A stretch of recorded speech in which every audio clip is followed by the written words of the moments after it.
हाँ भी दोस्तों, आपका स्वागत है अभिनव कैरियर एकेडमी पर। तो आज आपके लिए एक नया कैप्सूल जो है वो लेके उपस्थित हुआ हूँ। कैप्सूल क्या है आज का कैप्सूल है अपना जो फोर्थ ग्रेड की सामान्य विज्ञान है, इसका कैप्सूल लेके आपके सामने उपस्थित हुआ हूँ। फोर्थ ग्रेड की सामान्य विज्ञान का कैप्सूल, और इस कैप्सूल का नाम है अपना रामबाण। क्या नाम है? रामबाण कैप्सूल आपके सामने लेकर आया हूं। क्यों है रामबाण? ये कि जो फोर्थ ग्रेड की भर्ती है अपनी, वो लगभग 53,249 पद थे अपनी। कितने पद है? 53,249 पद है।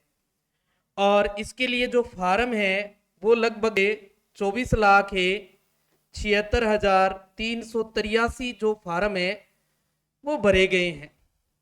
यानी कि लगभग एक सीट के ऊपर, लगभग एक सीट पर 46-47 बच्चे जो है वो लड़ रहे हैं। अब इसे देखो, ये एक यूं मान सकते हो कि एक इस जदोजिहाद के अंदर अपने पास जो फोर्थ ग्रेड का सिलेबस जारी किया गया, उसका जो टॉपिक थे, प्रत्येक टॉपिक को अपने को अच्छे से तैयार करना पड़ेगा, तब अपना इसे 53,000 में नंबर आएगा।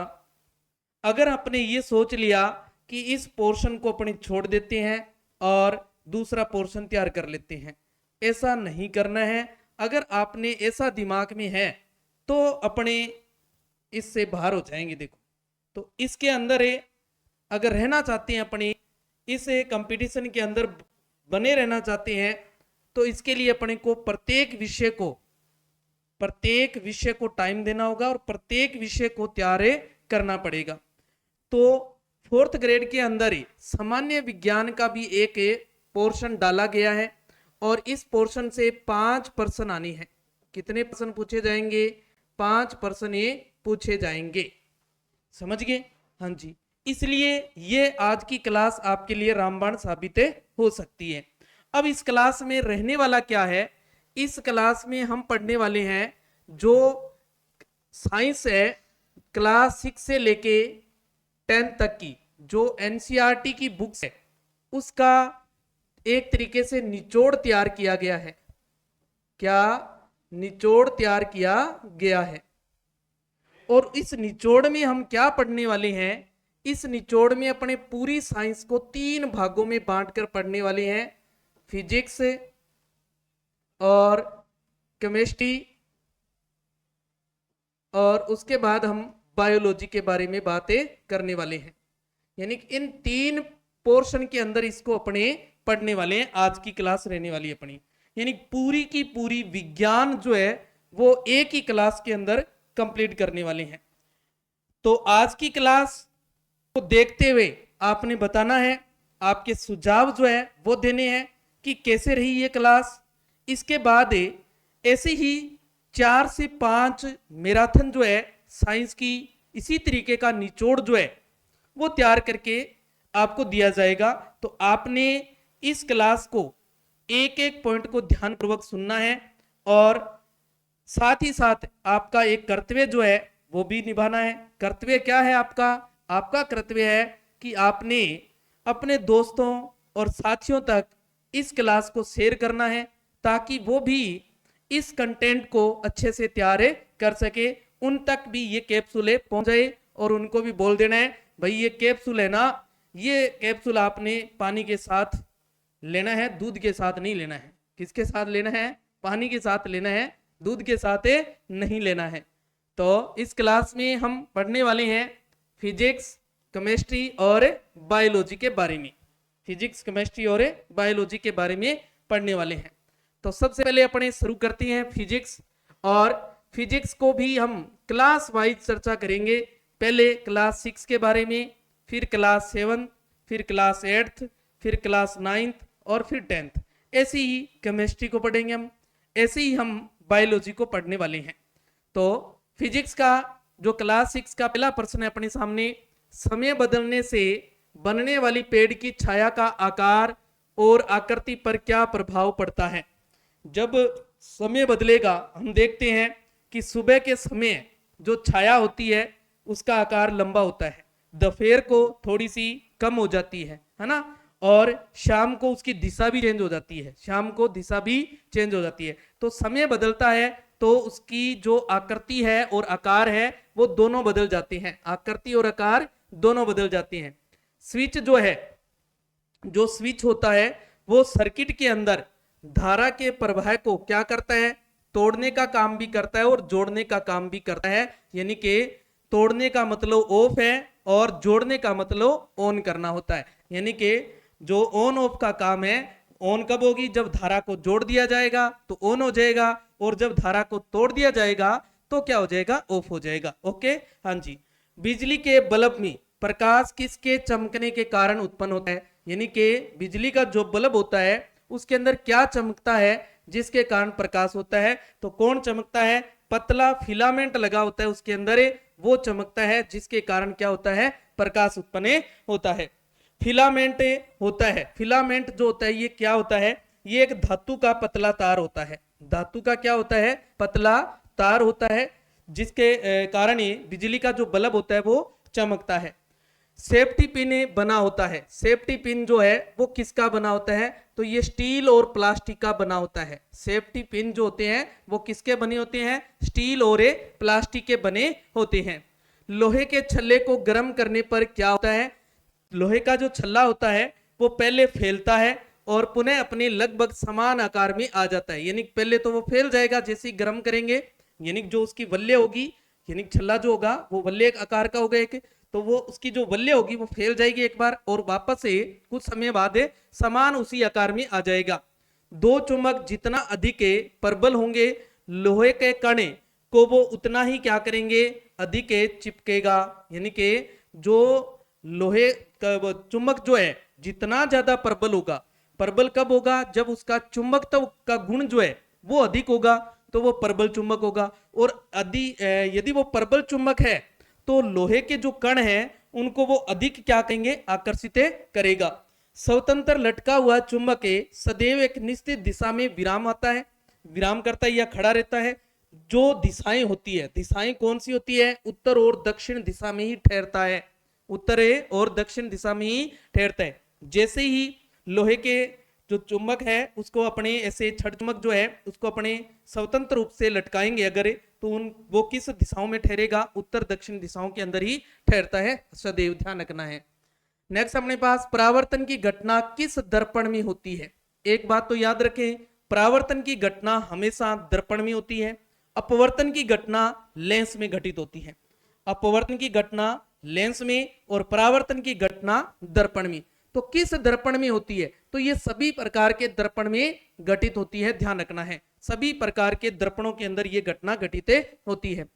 पिन होल कैमरा में प्रतिबिंब बनता है, पिन होल कैमरा में प्रतिबिंब जो है वो बनता है वास्तविक उल्टा और पार्श्व, वास्तविक उल्टा और पार्श्व बनता है। चुंबक में समान ध्रुव एक दूसरे को विकर्षित करते हैं, या आप यहां याद रख सकते हो प्रतिकर्षित, क्या करते हैं, एक दूसरे को प्रतिकर्षित करते हैं, और विपरीत ध्रुव एक दूसरे को आकर्षित करते हैं। ये बात ध्यान रखिए, मोस्ट इंपोर्टेंट बात, इस बात को आप अच्छे से तैयार कर लें। हाँ जी, नेक्स्ट अपने पास क्लास 7th की बात करते हैं। किसकी बात है, क्लास 7th की फिजिक्स के बारे में चर्चा कर रहे हैं अपनी। किस प्रकार के प्रतिबिंब को पर्दे पर उतारा जा सकता है, जो वास्तविक प्रतिबिंब होंगे उनको ही अपने पर्दे पर उतार सकते हैं। जो आभासी प्रतिबिंब होंगे, आभासी प्रतिबिंब कौन से होते हैं, वे प्रतिबिंब जिनका सिर्फ और सिर्फ अपने को आभास हो, वास्तव में बनते नहीं है लेकिन आभास होता है, उनको हम कहेंगे आभासी प्रतिबिंब। और आभासी प्रतिबिंब को पर्दे पर नहीं उतारा जा सकता है, ध्यान रखना है। गैल्वेनाइजेशन से किसे बचाया जा सकता है, लोहे को। गैल्वेनाइजेशन से किसे बचाया जा सकता है, लोहे को। गैल्वेनाइजेशन क्या होता है, एक लोहे की जो अपने उपकरण होते हैं जो लोहे के समान होते हैं उनके ऊपर जो जस्ते की एक परत चढ़ाई जाती है, जस्ते की क्या परत चढ़ाई जाती है, और इस जस्ते की परत चढ़ाने की प्रक्रिया को अपने क्या बोलते हैं, गैल्वेनाइजेशन बोलते हैं। वास्तविक प्रतिबिंब बनता है सदैव, वास्तविक प्रतिबिंब कहाँ का बनता है, याद रखें। दर्पण की अगर बात करें तो अवतल दर्पण में बनेगा, और लेंस की अगर बात करें तो उत्तल लेंस, एक दूसरे के उल्टे हैं, ध्यान रखना है। ओके, हाँ जी। आभासी जो है, आभासी किस में बनता है? उत्तल दर्पण में। और लेंस की अगर बात करें तो अवतल लेंस हो जाएगा। ओके, हाँ जी। अब बात करते हैं क्लास 8th की। घर्षण का क्रम है, घर्षण का जो क्रम होता है वो क्या होता है? सबसे ज्यादा घर्षण होता है, स्थैतिक घर्षण जो होता है वो सबसे ज्यादा होता है, गतिज घर्षण उससे कम, लौटने के या जो घूर्णी घर्षण होता है ये सबसे कम होता है, सबसे कम होता है। सबसे अधिक कौन सा होता है? स्थैतिक घर्षण। स्थैतिक घर्षण क्या होता है? सबसे अधिक होता है, ध्यान रखना है। घर्षण होता क्या है? घर्षण होता है गति का विरोध, गति का विरोध, गति का विरोध, समझ गए? ऐसा बल जो गति का विरोध करे घर्षण बल कहलाता है। ध्वनि एक प्रकार की ऊर्जा है, याद रखें, ध्वनि एक प्रकार की क्या है? ऊर्जा है, जो कंपन के कारण उत्पन्न होती है। इसकी प्रबलता जो है वो किस पर निर्भर करती है? आयाम पर निर्भर करती है। जिसे ध्वनि तरंग का आयाम अधिक होगा उसकी उतनी ज्यादा प्रबल ध्वनि होगी, जिसका आयाम कम होगा उसकी ध्वनि क्या होगी? दुर्बल होगी। क्या होगी? दुर्बल होगी। ध्वनि को प्रबलता का जब व्यावहारिक मात्रक है, याद रखें, ध्वनि की प्रबलता का व्यावहारिक मात्रक जो है वो क्या है? डेसिबल। क्या है? डेसिबल है। और एसआई मात्रक की अगर बात करें, किसकी बात करें? एसआई मात्रक की अगर बात करें तो क्या रहेगा? माइक्रोवाट प्रति मीटर स्क्वायर, माइक्रोवाट प्रति मीटर स्क्वायर होता है। नेक्स्ट अपने पास दो वस्तुएं एक दूसरे को प्रतिकर्षित करती है, यह प्रतिकर्षण हो सकता है चुंबकीय बल या फिर वैद्युत बल। अभी बताया मैंने, चुंबक के अंदर भी ये बल लगता है, जब समान ध्रुव एक दूसरे को, समान ध्रुवों को लाएंगे एक दूसरे के पास में तो वो क्या करेंगे? प्रतिकर्षण करेंगे। और वैद्युत बल के अंदर भी ऐसा ही होता है। घर्षण निर्भर करता है सतह की प्रकृति पर। अगर सतह की प्रकृति जो है, सतह चिकनी है, क्या है? चिकनी है, तो घर्षण कम लगेगा। तो घर्षण क्या होगा? कम, घर्षण कम होगा। और अगर सतह जो है खुरदरी है, खुरदरी है तो घर्षण क्या होगा? अधिक होगा। तो घर्षण अधिक होगा, तो घर्षण क्या होगा? अधिक होगा, ध्यान रखना है। तो घर्षण का जो मान है वो किस पर निर्भर करता है? सतह की प्रकृति पर निर्भर करता है। घर्षण हमेशा गति का विरोध करता है, अभी बताया मैंने। घर्षण बल क्या है? जो गति का विरोध करे। इसमें ऊर्जा की हानि नहीं होती है बल्कि ऊष्मा में बदल जाती है। जो ध्वनि जो घर्षण है ये एक प्रकार का बल है, इसका जो ऊर्जा होगी, जो ऊर्जा होगी, जैसे गति का विरोध करेगा तो ऊर्जा लगेगी, तो वो ऊर्जा जो होगी वो ऊर्जा का किस में परिवर्तित हो जाएगी? ऊष्मा में परिवर्तित हो जाएगी। हमने देखा होगा कोई भी वाहन होते हैं उसके टायर है, वो जितनी ज्यादा गति करेंगे, गति करने के बाद वो क्या हो जाते हैं? गर्म। क्यों हो गए? क्योंकि जब घर्षण बल लगा तो घर्षण ऊर्जा जो थी वो किस में बदल गई? ऊष्मा में बदल गई। इसके कारण वो क्या हो जाते हैं? गर्म हो जाते हैं। तो घर्षण द्वारा किया गया जो कार्य होता है वो हमेशा ही क्या होगा? ऋणात्मक। क्या होगा? ऋणात्मक होगा, ध्यान रखना है। पराश्रव्य ध्वनि की आवृत्ति होती है, पराश्रव्य ध्वनि की आवृत्ति जो होती है वो क्या होती है? 20,000 हर्ट्ज से ऊपर। कितनी होती है? 20,000 हर्ट्ज से ऊपर। ये तीन प्रकार की होती है, ध्यान रखना है। एक होती है अवश्रव्य, अवश्रव्य, और एक होती है श्रव्य, और एक होती है पराश्रव्य। एक कौन सी? पराश्रव्य। अवश्रव्य जो होती है ये 20 हर्ट्ज से कम, 20 हर्ट्ज से क्या होती है? कम। और सर्वे जो होती है वो क्या होती है? 20 हर्ट्ज से 20,000 हर्ट्ज या 20 किलो हर्ट्ज भी बोल सकते हो आप इसको। 20 से किलो हर्ट्ज के मध्य होती है इसकी प्रास, ध्यान रखें, ठीक है। और इस बात को हम जो आवृत्ति है, इस आवृत्ति को प्रास भी लिखा हो सकता है यहाँ पर, या परिसर शब्द भी लिखा हो सकता है। इस बात को भी ध्यान रखें, परिसर या प्रास पूछे तो भी यही आंसर होगा। विद्युत धारा तापीय और रासायनिक और चुंबकीय तीनों प्रभाव उत्पन्न करती है, इस बात को ध्यान रखें।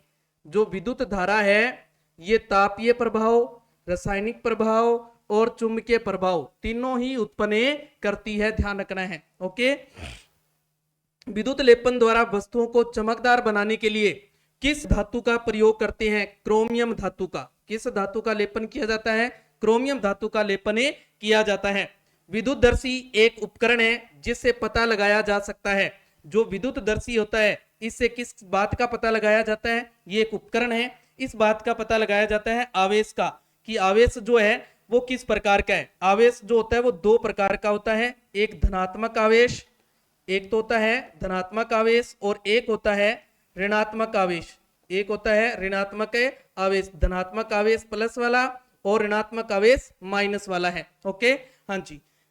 नेक्स्ट है अपने पास ग्रीन हाउस गैसें हैं। ग्रीन हाउस गैसें कौन कौन सी है? मोस्ट इंपॉर्टेंट पर्सन ध्यान रखें। ग्रीन हाउस गैसें कौन कौन सी है? CO2, N2O, CH4, CFC, जल वाष्प, ओजोन। ये सारी की सारी गैसें जो है ये कौन सी है? ग्रीन हाउस गैसें कहलाती है। कौन सी गैसें हैं? ग्रीन हाउस गैसें कहलाती है। नेक्स्ट अपने पास है क्लास 9th की बात करते हैं। अपनी किसकी बात कर रहे हैं? क्लास 9th की बात कर रहे हैं। इस क्लास को अपने दोस्तों के साथ ज्यादा से ज्यादा शेयर करें ताकि उनका भी जो साइंस का जो पोर्शन है वो तैयार हो सके और उनके 5 जो क्वेश्चन आने वाले हैं साइंस के वो अच्छे से तैयार हो सके। 4th ग्रेड देखो एक बहुत बड़ी भर्ती है, बहुत बड़ी भर्ती है और इस भर्ती के अंदर बहुत सारे जो यूं मान के चलो जो पेपर का लेवल जो है वो एक अच्छा लेवल बनने वाला है। ये नहीं है कि ऐसा वैसा लेवल होगा, एक अच्छा लेवल बनने वाला है। और अच्छे लेवल के लिए तैयारी भी क्या होनी चाहिए? अच्छी होनी चाहिए। और तैयारी अच्छी कब होगी? जब अपने पास अच्छे अच्छे कंटेंट होंगे तो तैयारी भी क्या होगी? अच्छी होगी। तो आपके लिए अच्छे अच्छे कंटेंट जो है वो तैयार करके आपको दिए जा रहे हैं। आपका कर्तव्य है इनको तैयार करते हुए साथ ही साथ अपने दोस्तों को भी शेयर करना।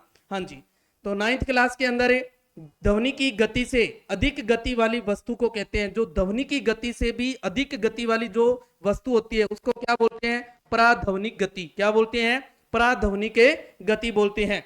चंद्रमा के पृष्ठ के निकट मुक्त रूप से गिरते हुए विभिन्न द्रव्यमान के 2 पिंडों में होता है। वे किसी भी क्षण समान वेग में आ सकते हैं। वे किसी भी क्षण में क्या आ सकते हैं? समान वेग में आ सकते हैं।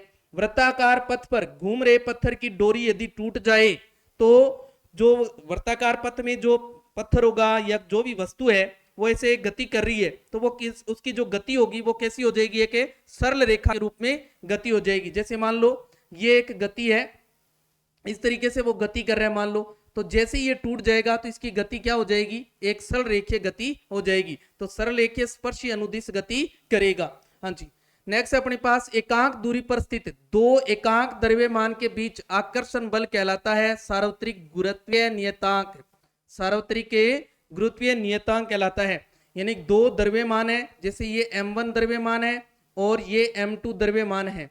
इनके मध्य दूरी जो होती है वो निश्चित दूरी होती है और इनके बीच में एक बल लगता है जिसे अपने बोलते हैं गुरुत्वाकर्षण बल। क्या बोलते हैं? गुरुत्वाकर्षण बल। तो गुरुत्वाकर्षण बल जो होता है वो क्या कहलाएगा? वो कहलाएगा सार्वत्रिक गुरुत्वीय नियतांक। क्या कहलाएगा? सार्वत्रिक गुरुत्वीय नियतांक कहलाएगा।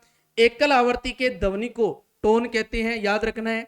एकल आवर्ती की अगर ध्वनि है तो उसे हम क्या कहेंगे? टोन कहेंगे। और अगर अनेक आवर्तियों की ध्वनि है तो उसे हम क्या कह देंगे? स्वर कहेंगे। क्या कहेंगे? स्वर कहेंगे। ध्वनि वायु में गमन करती है केवल विक्षोभ गमन न कि कण गमन के कारण।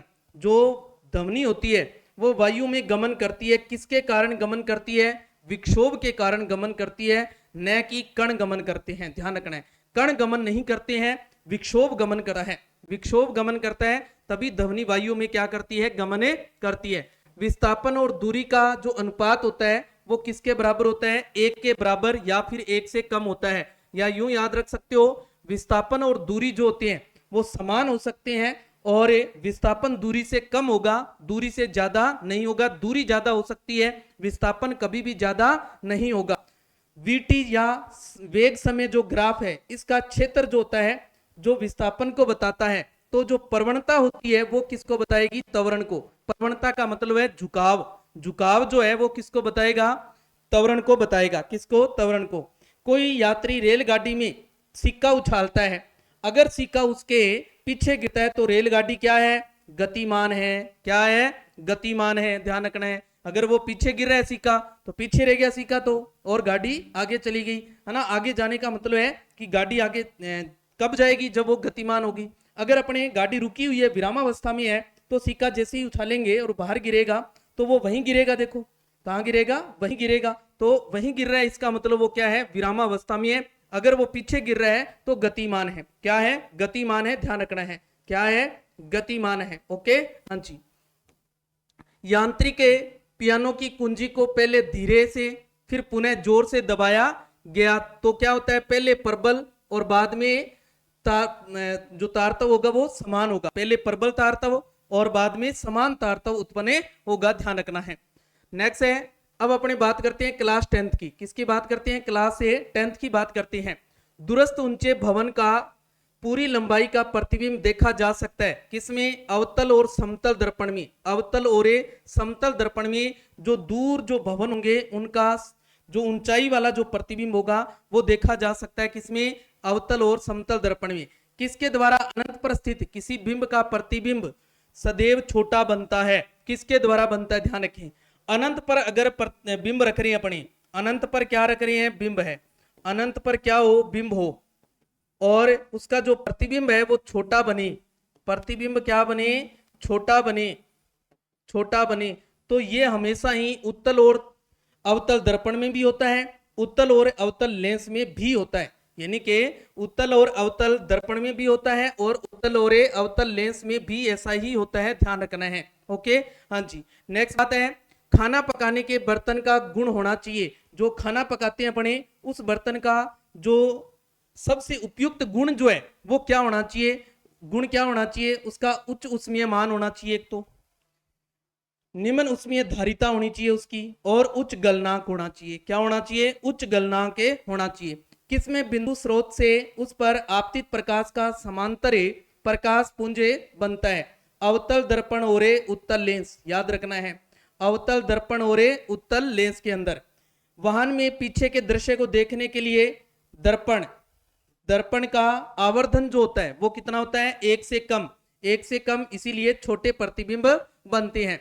इंद्रधनुष बनने में प्रकाश का अपवर्तन, विक्षेपण, पहले आंतरिक परावर्तन और पुनः पूर्ण आंतरिक परावर्तन होता है। इस बात को याद रखें, यहाँ पे इस बात को याद रखें। स्वच्छ आकाश नीला प्रतीत होता है, क्यों होता है, क्योंकि जो सूर्य का जो प्रकाश है, इस प्रकाश को कहा जाता है श्वेत प्रकाश। क्या कहा जाता है, श्वेत प्रकाश। श्वेत प्रकाश क्यों कहा जाता है, क्योंकि इसके अंदर जो श्वेत प्रकाश है, ये श्वेत प्रकाश के अंदर 7 रंगों का समूह होता है। कितना, 7 रंगों का समूह होता है, 7 रंगों का समूह होता है, ध्यान रखना है, 7 रंगों का समूह। ओके, तो 7 रंगों में एक बैंगनी रंग होता है और एक नीला रंग होता है। इनका प्रकीर्णन क्या होता है, सबसे ज्यादा होता है, इसी कारण जो आकाश का रंग है वो नीला दिखाई देता है, ध्यान रखना है। वास्तव में आकाश जो है वो कैसा है, काला है, और अपने को नीला दिखाई किसके कारण देता है, जो प्रकाश का प्रकीर्णन होता है, जो सूर्य का प्रकाश है उसका प्रकीर्णन होता है, और प्रकीर्णन में बैंगनी रंग और नीले रंग का जो प्रकाश होता है उसका प्रकीर्णन सबसे अधिक होता है, इस कारण अपने को नीला प्रतीत होता है। ओके, हाँ जी। नेक्स्ट अपने पास, कक्षा में पीछे बैठा लड़का अपनी पुस्तक नहीं पढ़ सकता है, पीछे बैठा हुआ है, पुस्तक नहीं पढ़ सकता है, और परंतु श्याम पट पर लिखा हुआ पढ़ सकता है। तो इसका मतलब क्या हुआ कि उसकी नजदीक की जो दूरी है, नजदीक की जो दूरी है वो क्या है, स्पष्ट दिखाई नहीं देती है, और दूर से उसको स्पष्ट दिखाई दे रहा है। तो वो किस दोष से पीड़ित है, वो निकट दृष्टि दोष से पीड़ित है। किस दोष से, निकट दृष्टि दोष है उसे। कौन सा दोष है, निकट दृष्टि दोष है। ओके, निकट दृष्टि दोष है। और निकट दृष्टि दोष कब होता है, जब नेत्र का जो बिंदु होता है, निकट का जो बिंदु होता है फोक्स बिंदु, वो फोक्स बिंदु क्या आ जाता है, नेत्र बिंदु उससे दूर चला जाता है। क्या चला जाता है, दूर चला जाता है। दोपहर के समय सूर्य श्वेत प्रतीत होता है, क्यों, क्योंकि उस समय अभी मैंने बताया जो सूर्य का प्रकाश होता है इसमें 7 रंगों का समूह है, तो दोपहर के समय जो रंग होंगे सातों के सातों, उन सभी का प्रकीर्णन जो होगा वो समान रूप से होता है। क्या होता है, समान रूप से होता है। इस कारण क्या होता है, वो अपने को दोपहर के समय श्वेत प्रतीत होता है, क्योंकि प्रकाश का न्यूनतम प्रकीर्णन होता है या न्यूनतम प्रकीर्णन लिख सकते हो, या यूं लिख सकते हो आप ये, जो उसके अंदर रंग होंगे उन सभी रंगों का प्रकीर्णन जो होता है वो क्या होता है, समान मात्रा में होता है। नेत्र में प्रकाश का अधिकांश प्रकीर्णन होता है स्वच्छ मंडल में। कहाँ होता है, स्वच्छ मंडल पर, या फिर कॉर्निया पर, या फिर कॉर्निया पर।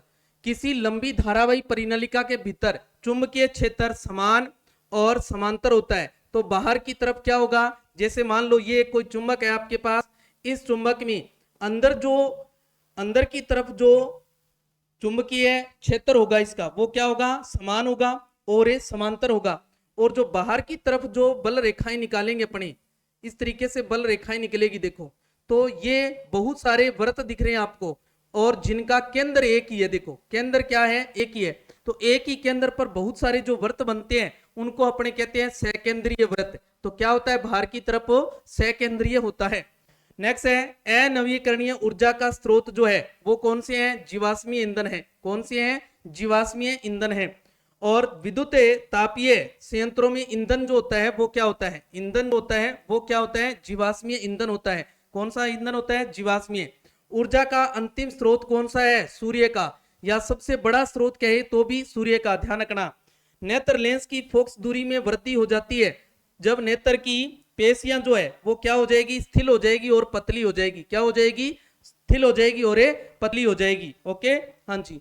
विद्युत प्रतिरोधकता निर्भर करता है केवल ताप और पदार्थ की प्रकृति पर। विद्युत प्रतिरोधकता जो रो से लिखते हैं अपने, जिसको रो से, और अगर इसके मात्रक की बात करें अगर, तो क्या होता है, ओम इंटू मीटर। क्या होता है, ओम इंटू मीटर होता है, ओम इंटू मीटर। विद्युत शक्ति के मात्रक को व्यक्त किया जाता है वोल्ट एम्पियर में। किसमें, वोल्ट एम्पियर में। ध्यान रखना है। एसी जनित्र को डीसी जनित्र में बदलता है कौन, जो उसके अंदर विभक्त वल्य लगी होती है। विभक्त वल्य क्या करती है, एसी जनित्र को डीसी में बदल देती है।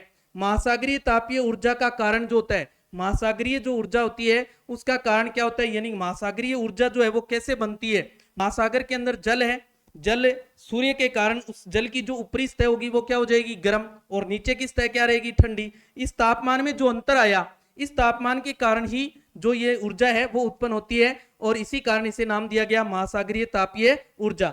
और अंतर कितना होना चाहिए, 20 डिग्री सेंटीग्रेड का। कितना अंतर होना चाहिए, 20 डिग्री सेंटीग्रेड का अगर अंतर है तभी अपनी महासागरीय तापीय ऊर्जा है वो बना सकते हैं। ओके, हाँ जी। उसके बाद यूवी किरणों से मानव पर क्या प्रभाव पड़ता है, प्रतिरक्षा तंत्र जो होता है इसके ऊपर प्रभाव पड़ता है इसका, और त्वचा कैंसर हो जाते हैं। यूवी किरणें जो पराबैंगनी किरणें होती है, पराबैंगनी किरणें जो है यानी सूर्य से जो जहरीली किरणें आती है, उस जहरीली किरणों का जो प्रभाव पड़ता है वो क्या पड़ता है, जो प्रतिरक्षा तंत्र है ये प्रभावित होता है, और त्वचा से संबंधित कैंसर जो है वो बढ़ते जा रहे हैं आज। इसी कारण बढ़ रहे हैं। क्यों बढ़ रहे हैं, क्योंकि जो अपना ऊपरी परत के अंदर जो एक ओजोन परत थी, उस ओजोन परत में वायुमंडल में प्रदूषण होने के कारण, वायुमंडल में प्रदूषण होने के कारण वो परत क्या होती जा रही है, पतली होती जा रही है। परत क्या होती जा रही है, पतली होती जा रही है। और परत पतली होने के कारण जो यूवी किरणें हैं वो डायरेक्ट पृथ्वी पर पहुंच रही है, और डायरेक्ट पृथ्वी पर पहुंचने के कारण ऐसा हो रहा है, प्रतिरक्षा तंत्र प्रभावित हो रहा है और त्वचा से संबंधित कैंसर।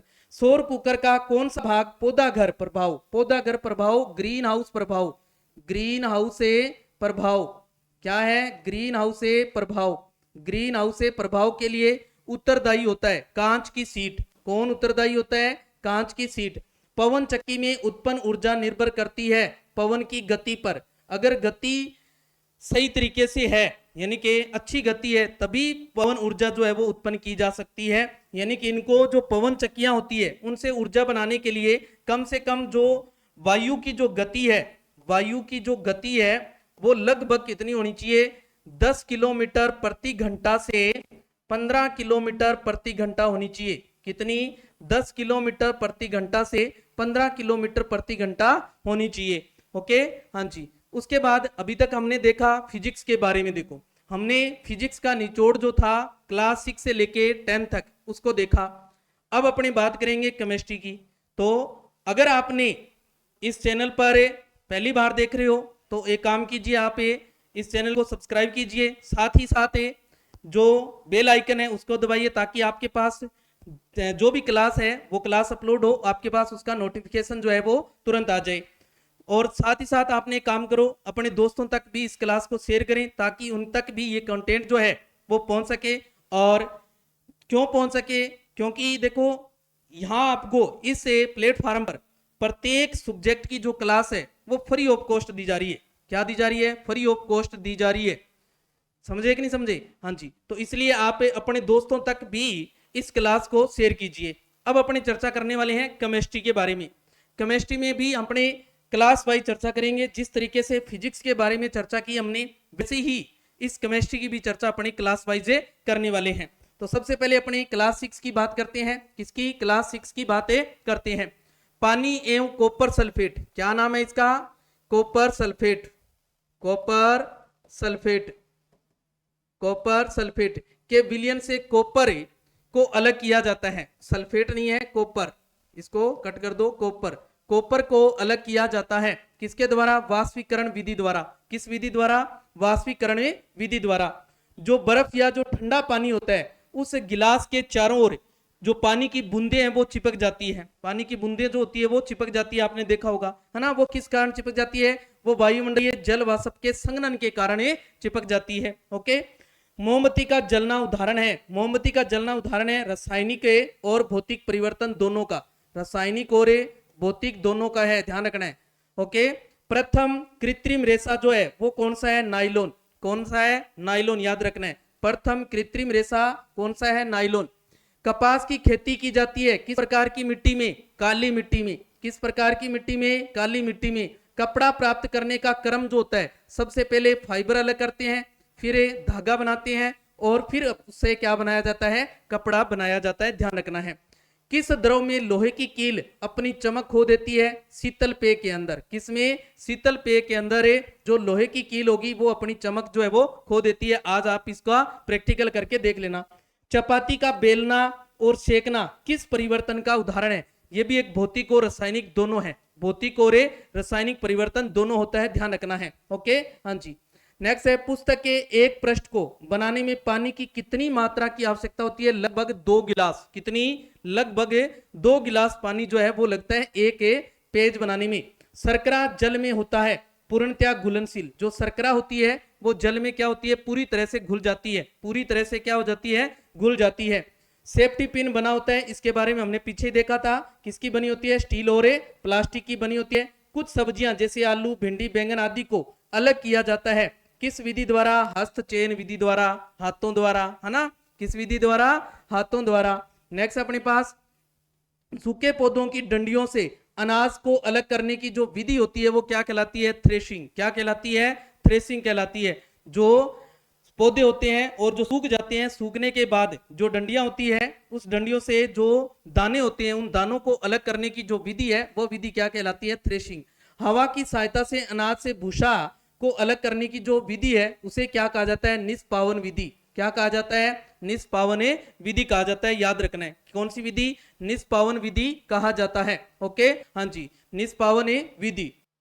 नेक्स्ट अपने पास है, मिश्रण के तली में बैठे पदार्थ को अवसादन विधि से अलग किया जाता है। किस विधि से? अवसादन विधि से अलग किया जाता है। जो मिश्रण होता है उस मिश्रण के का जो नीचे तली के अंदर बैठ जाए अगर, और तली के अंदर बैठे हुए मिश्रण को अलग करने की जो विधि होती है वो क्या कहलाती है? अवसादन विधि कहलाती है। ऊपर स्थित पदार्थ को किस विधि से अलग किया जाता है? फिर ऊपर जो पदार्थ होता है उसको किस विधि से अलग किया जाता है? निस्तारण विधि से। किस विधि से? निस्तारण विधि से, है ना? किस विधि से? निस्तारण विधि से। ओके, हाँ जी। नेक्स्ट अपने पास है, द्रव को छानने की प्रक्रिया कहलाती है निस्यंदन। क्या कहलाती है? निस्यंदन। छानने की विधि जो होती है। बादल उदाहरण है। बादल किसके उदाहरण है? हवा में तैरते पानी की छोटी बूंदे। छोटी छोटी क्या होती है? बूंदे होती है जो हवा में तैरती रहती है, उसे हम बादल कहते हैं। पर्वतारोही अपने साथ ऑक्सीजन इसलिए ले जाते हैं क्योंकि ऊंचे पहाड़ों पर ऑक्सीजन की क्या होती है? कमी होती है, इसलिए ऑक्सीजन साथ में लेके जाते हैं। किस पदार्थ से बने कपड़े में जीवंत रंग, जीवंत रंग जो कपड़े का रंग होता है और चमक जो है वो आती है? रेशम। किस पदार्थ से? रेशम से। जूट के किस भाग से जूट फाइबर प्राप्त किया जाता है? तने से। किससे? तने से। रेशे की प्राप्ति कपास के किस भाग से की जाती है? फूल से। किससे? फूल से। ओके, हाँ जी। लस्सी से वसा की मात्रा को कम किस विधि से किया जाता है? मंथन विधि से। किस विधि से? मंथन विधि से, है ना। मंथना जो होता है उस विधि से। वायुमंडल में सर्वाधिक मात्रा में पाया जाता है N2 और ब्रह्मांड में सर्वाधिक मात्रा में पाया जाता है H2। याद रखना है, वायुमंडल कहे तो N2 लिखना है आपने, और ब्रह्मांड कहे तो क्या लिखना है? H2 लिखना है। हाँ जी। सूखी मिट्टी को पानी में डालने पर बुलबुले कहां से आते हैं? जो सूखी मिट्टी है उसको पानी में डालेंगे तो बुलबुले निकलते हैं। देखो निकलते हैं ना, वो किसके कारण निकलते हैं? क्योंकि मिट्टी के अंदर क्या होती है? वायु होती है, और वायु जो बाहर निकलती है उसके कारण जो बुलबुले हैं वो बनते हैं। फिर है मक्खन एवं क्रीम बनाने में मंथन विधि का प्रयोग किया जाता है। किस विधि का? मंथन विधि का प्रयोग किया जाता है। मक्खन एवं क्रीम से घी बनाने की जो घी निकालने की जो विधि होती है वो कौन सी होती है? वो होती है निस्तारण और निस्पंदन विधि। कौन सी? निस्तारण और निस्पंदन विधि होती है। मोमबत्ती के जलते समय कौन सा परिवर्तन होता है? आपको पहले ही बताया मैंने, भौतिक और रासायनिक परिवर्तन दोनों होता है। भौतिक और रासायनिक परिवर्तन दोनों होता है। अब बात करते हैं अपने क्लास 7 की। रेशम का रेशा प्राप्त होता है कोकून से। किससे? कोकून से प्राप्त होता है, ध्यान रखना है।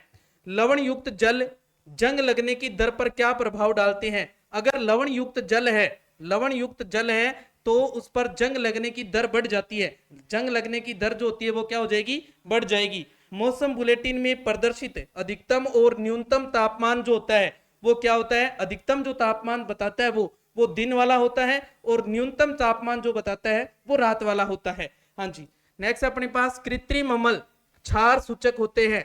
जो कृत्रिम सूचक जो होते हैं, या यूं बात करें जो कृत्रिम अम्ल क्षार सूचक जो होते हैं, यानी कि मैंने आपको बताया था सूचक जो है वो 2 प्रकार के होते हैं। सूचक जो है वो कितने प्रकार के? 2 प्रकार के। एक तो होता है कृत्रिम और एक होता है प्राकृतिक। एक क्या होता है? प्राकृतिक। ओके, कृत्रिम को संश्लेषित भी बोल देते हैं। संश्लेषित, याद रखें, ठीक है, ध्यान रखना है। तो कृत्रिम जो होते हैं वो कौन से होते हैं? मिथाइल ऑरेंज और फिनोप्थलीन होते हैं। मिथाइल ऑरेंज और फिनोप्थलीन है, ये कौन से हैं? कृत्रिम है। बाकी जो सारे हैं जैसे लिटमस पेपर है, हल्दी है, गुड़हल का फूल है ना, ये सारे के सारे ये कौन से हैं? प्राकृतिक है। ये कौन से हैं? प्राकृतिक है। ये भी प्राकृतिक है और ये भी प्राकृतिक है। ये भी क्या है? प्राकृतिक है। ओके, ध्यान रखना है। तो ये इनका प्रभाव जो होता है, अम्ल में क्या प्रभाव डालते हैं और क्षार में क्या प्रभाव डालते हैं, आप इनको देख सकते हैं। ओके, हाँ जी। अवस्थाएं जो होती है ठोस, द्रव और गैस में परिवर्तन जो होता है वो कौन सी अभिक्रिया होता है? वो भौतिक अभिक्रिया होती है। कौन सी? भौतिक अभिक्रिया होती है। प्राकृतिक अम्ल क्षार सूचक अभी बताया मैंने आपको कौन कौन से। हल्दी है, लाल पत्ता गोभी का जो पत्ता है, पर्टूनिया का पत्ता है, गुलर का फूल है, लिटमस है, ये सारे के सारे क्या है? प्राकृतिक सूचक है। गैल्वेनाइजेशन से किसे बचाया जाता है? ये हमने पहले भी देखा, क्या है? किससे बचाया जाता है? लोहे को। भौतिक एवं रासायनिक परिवर्तन होता है उत्क्रमणीय। भौतिक जो होता है वो तो क्या होता है? उत्क्रमणीय, दोनों दिशाओं में चलता है। और जो रासायनिक होता है वो क्या होता है? अनुत्क्रमणीय। क्या होता है? अनुत्क्रमणीय होता है, यानी ये एक ही दिशा में चलता है। ये एक ही दिशा में चलता है। मिट्टी की क्षारीयता को कम करने के लिए उसमें हम क्या मिलाते हैं? क्षार है। क्षार को उदासीन करने के लिए क्या मिलाएंगे? अम्ल। क्या मिलाएंगे? अम्ल। तो क्या मिलाते हैं? कार्बनिक पदार्थ जो अम्लीय होते हैं। संयुक्त राष्ट्र द्वारा प्रति व्यक्ति प्रतिदिन के लिए, यानी कि संयुक्त राष्ट्र ने ये जारी किया आंकड़ा, और प्रति व्यक्ति प्रतिदिन के लिए जल की जो मात्रा है वो न्यूनतम कितनी मात्रा आवश्यक है? 50 लीटर। ये पेड टू पेड क्वेश्चन दिया हुआ है एनसीईआरटी की बुक के अंदर। तो आपने अपनी तैयारी को बेहतर करने के लिए एनसीईआरटी की जो बुक्स है कक्षा 6 से लेके 10 तक, उनको आपने कंटेस्ट करना है। उनको कंटेस्ट करके ही आप अपनी तैयारी को बेहतर कर सकते हैं, क्योंकि एग्जाम के अंदर जो प्रश्न पूछे जाने हैं वो कहां से पूछे जाएंगे? जो एनसीईआरटी की जो बुक्स है कक्षा 6 से लेके 10 तक, प्रत्येक सब्जेक्ट की जो टॉपिक आपके सिलेबस में दे रखा है, जिस भी क्लास के अंदर वो टॉपिक हो उसको आप अच्छे से कंटेस्ट कर लें। ओके, हाँ जी। फिल्ट्रेशन प्लांट में पानी को साफ किया जाता है रेत या महीने बजरी द्वारा या मध्य बजरी द्वारा? रेत के द्वारा या फिर जो महीन बजरी होती है, कंक्रीट होती है, उनके द्वारा। लिटमस पत्थर प्राप्त किया जाता है काई पौधे से या लिचेन जो पौधा होता है उससे किया जाता है। और ये किस वर्ग से जुड़ा हुआ है? ये थेलोफाइटा वर्ग से। किससे? थेलोफाइटा वर्ग से है, ध्यान रखना है। थेलोफाइटा वर्ग से इसको जोड़ा गया है। ओके, हाँ जी। पृथ्वी पर जल जो है वो कितना है, लगभग 71% है। कितना जल है, 71% जल है। लेकिन जो पीने लायक जल है या उपयुक्त जल जो है ना, पीने लायक है, या फिर अपने यूं मान ले कि स्वच्छ जल जो है, शुद्ध जल जो है वो कितना है, 0.006% ही है। कितना, 0.006% ये सिर्फ। ओके, हाँ जी। नेक्स्ट बात करते हैं अपने क्लास ए 8th की। किसकी बात करते हैं, क्लास ए 8th की बात करते हैं। उपजाऊ जमीन का मरुस्थल में बदलना कहलाता है मरुस्थलीकरण। क्या कहलाता है, मरुस्थलीकरण। जीवाश्म ईंधन किसके अवशेष से प्राप्त होता है, मृत जीवों से। किससे, मृत जीवों से, ध्यान रखना है। कोयला किसके अवशेषों से प्राप्त होता है, वनस्पति से। किससे, केवल वनस्पति से, याद रखना है। कोल तार से नेपथलीन की गोलियां बनाई जाती है। इसे किसे भगाने के लिए बनाते हैं, अपने जो कीट होते हैं, मोथ जिनको बोलते हैं अपने, उनको भगाने के लिए ये गोलियां जो है वो बनाई जाती है। कोक पेट्रोलियम अवयव नहीं है, यह अवयव है। कोक जो होता है ये पेट्रोलियम का अवयव नहीं है, तो किसका है ये कोयले का अवयव है। कोक जो है वो किसका अवयव है, कोयले का अवयव है। जैव विविधता और उस क्षेत्र की संस्कृति दोनों का संरक्षण कहलाता है जैव मंडल। क्या कहलाता है, जैव मंडल कहलाता है। रेयोन का स्रोत है काष्ठ लुगदी। किससे प्राप्त होता है, रेयोन काष्ठ लुगदी से प्राप्त होता है। उपयोग में आने वाला स्वच्छ ईंधन सीएनजी, जिसका उपयोग किया जाता है, ऐसा स्वच्छ ईंधन जिसका उपयोग किया जाता है सीएनजी, संपीड़ित प्राकृतिक गैस। पॉलीकोट बनाने के लिए मिश्रित किया जाता है पॉलिएस्टर और कपास को। किसको, पॉलिएस्टर और कपास को मिश्रित करके क्या बनाया जाता है, पॉलीकोट बनाया जाता है। वह प्रक्रम जिसमें सभी प्रकार से शुद्ध जल मिलता है आसवन। कौन सा प्रक्रम है, आसवन प्रक्रम।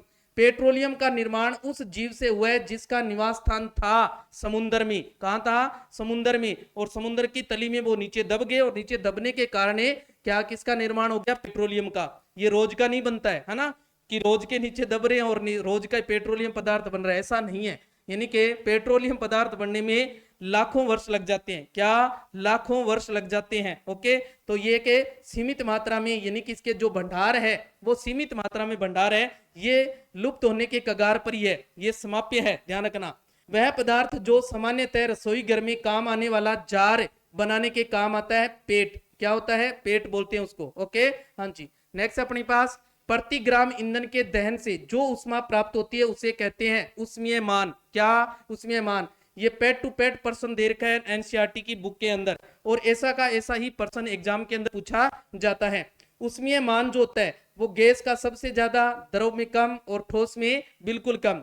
जो ज्वलन ताप होता है वो गैस का कम, द्रव का उससे कम, और ठोस का सबसे ज्यादा होता है। वह ताप जिस पर कोई पदार्थ जलना प्रारंभ कर दे क्या कहलाता है, ज्वलन ताप। क्या कहलाता है, ज्वलन ताप। ये भी पेड टू पेड पर्सन ने बुक के अंदर दे रखा है, और ऐसे का ऐसा ही पर्सन एग्जाम में पूछ लिया जाता है। मैग्नीशियम रिबन वायु में जलकर उत्पन्न करता है मैग्नीशियम ऑक्साइड, उष्मा और साथ में साथ प्रकाश भी उत्पन्न करता है। सबसे स्वच्छ ईंधन की अगर बात करें तो H2 है। सबसे स्वच्छ ईंधन क्या है, H2 है। और उपयोगी ईंधन अगर सबसे ज्यादा उपयोग की अगर बात करें तो कौन सा है, सीएनजी है, ध्यान रखना है। कौन सा है, सीएनजी है।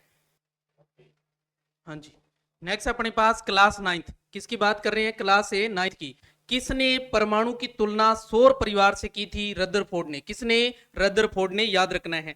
एथिल एथेनोएट, एथिल एथेनोएट के एक नमूने में 2 ऑक्सीजन होते हैं। दोनों के दोनों ऑक्सीजन जो होते हैं वो क्या होते हैं, एक ही परमाणु के समस्थानिक होते हैं। समस्थानिक के यानी कि जिनका परमाणु क्रमांक समान हो और परमाणु भार क्या हो, अलग अलग हो, वो दोनों क्या होते हैं, समस्थानिक होते हैं। घड़े का पानी ठंडा होता है वाष्पन के कारण, जबकि यह प्रक्रिया जो होती है वो क्या कहलाती है, रुद्धोष्म प्रक्रिया कहलाती है। क्या कहलाती है, रुद्धोष्म प्रक्रिया कहलाती है।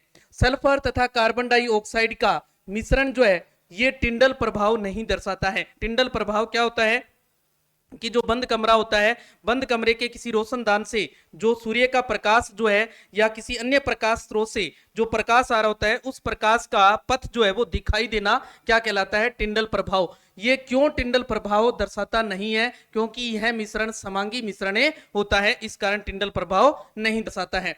वाष्पन, विसरण और गैसों का प्रसार ताप बढ़ाने से क्या होता है, बढ़ जाता है। जो वाष्पन है ये विसरण और गैसों का अगर प्रसार ताप जो है ये बढ़ाएंगे, अपने चाहे विसरण का बात करें चाहे गैस की बात करें, दोनों का अगर ताप बढ़ाएंगे तो वाष्पन की दर भी क्या हो जाएगी, बढ़ जाएगी। ओजोन परत का निर्माण पराबैंगनी किरण से होता है तथा यह समताप मंडल में स्थित है। इसमें छिद्र का अर्थ होता है, मैंने आपको बताया था, छिद्र जो होते हैं इसका मतलब है कि ओजोन परत क्या हो गई है, पतली हो गई है। क्या हो गई है, पतली हो गई है। बर्फ और वायु प्रकृति में होते हैं समांगी। क्या होते हैं, समांगी होते हैं, ध्यान रखना है। नेक्स्ट अपने पास नाइट्रोजन पौधों के वृद्धि में सहायक होता है। नाइट्रोजन के ऑक्साइड जो होते हैं वो क्या करते हैं, वृद्धि को रोकते हैं। नाइट्रोजन तो क्या होता है, पौधों के लिए वृद्धि के अंदर सहायक होता है, यानी वृद्धि करता है। और नाइट्रोजन के जो ऑक्साइड होते हैं ये वृद्धि को रोकते हैं। एक संयोजकता वाला तत्व होता है, धातु और अधातु दोनों होता है। धातु और अधातु दोनों होता है, ध्यान रखना है। पहला जो अपने पास है धातु जो होते हैं, धातु जो होते हैं जैसे हाइड्रोजन है, लिथियम है, सोडियम है, ये हाइड्रोजन है। देखो क्या है, हाइड्रोजन है, ये धातु हो गए। और अधातु की अगर बात करें, अधातु के अंदर जैसे अपने पास है क्लोरीन है, फ्लोरीन है ना, और ब्रोमीन है, ये अधातु हो गए। देखो क्या हो गए, अधातु। इनकी संयोजकता क्या होती है, एक होती है। इनकी तो +1 और इनकी -1 होती है। भौतिक अवस्था में परिवर्तन लाया जा सकता है ऊर्जा देकर या ऊर्जा निकालकर। ऊर्जा देकर या फिर ऊर्जा निकालकर भौतिक जो अवस्था होती है उसको परिवर्तित किया जा सकता है। परमाणु मॉडल का जो क्रम है, क्रम याद रखना है, बहुत ही महत्वपूर्ण है। सबसे पहले परमाणु मॉडल किसने दिया था, जे थॉमसन ने, उसके बाद डाल्टन ने, उसके बाद रदरफोर्ड ने, और उसके बाद किसने दिया था, निल्स बोर ने दिया था। किसने दिया था, निल्स बोर ने दिया था। नेक्स्ट अपने पास रदरफोर्ड के अल्फा प्रकीर्णन प्रयोग से खोजा हुआ, जो रदरफोर्ड ने क्या किया, एक सोने की पन्नी ली और उसके ऊपर जो अल्फा कण थे उनकी बौछार करवाई, और बौछार करवाने पर उससे अधिकांश जो अल्फा कण थे वो सीधे चले गए, और कुछ अल्फा कण क्या हुए, अपने पथ से विचलित हो गए, और 12,000 कणों में से एक कण ऐसा था जो वापस से रदरफोर्ड जी को आकर लगा।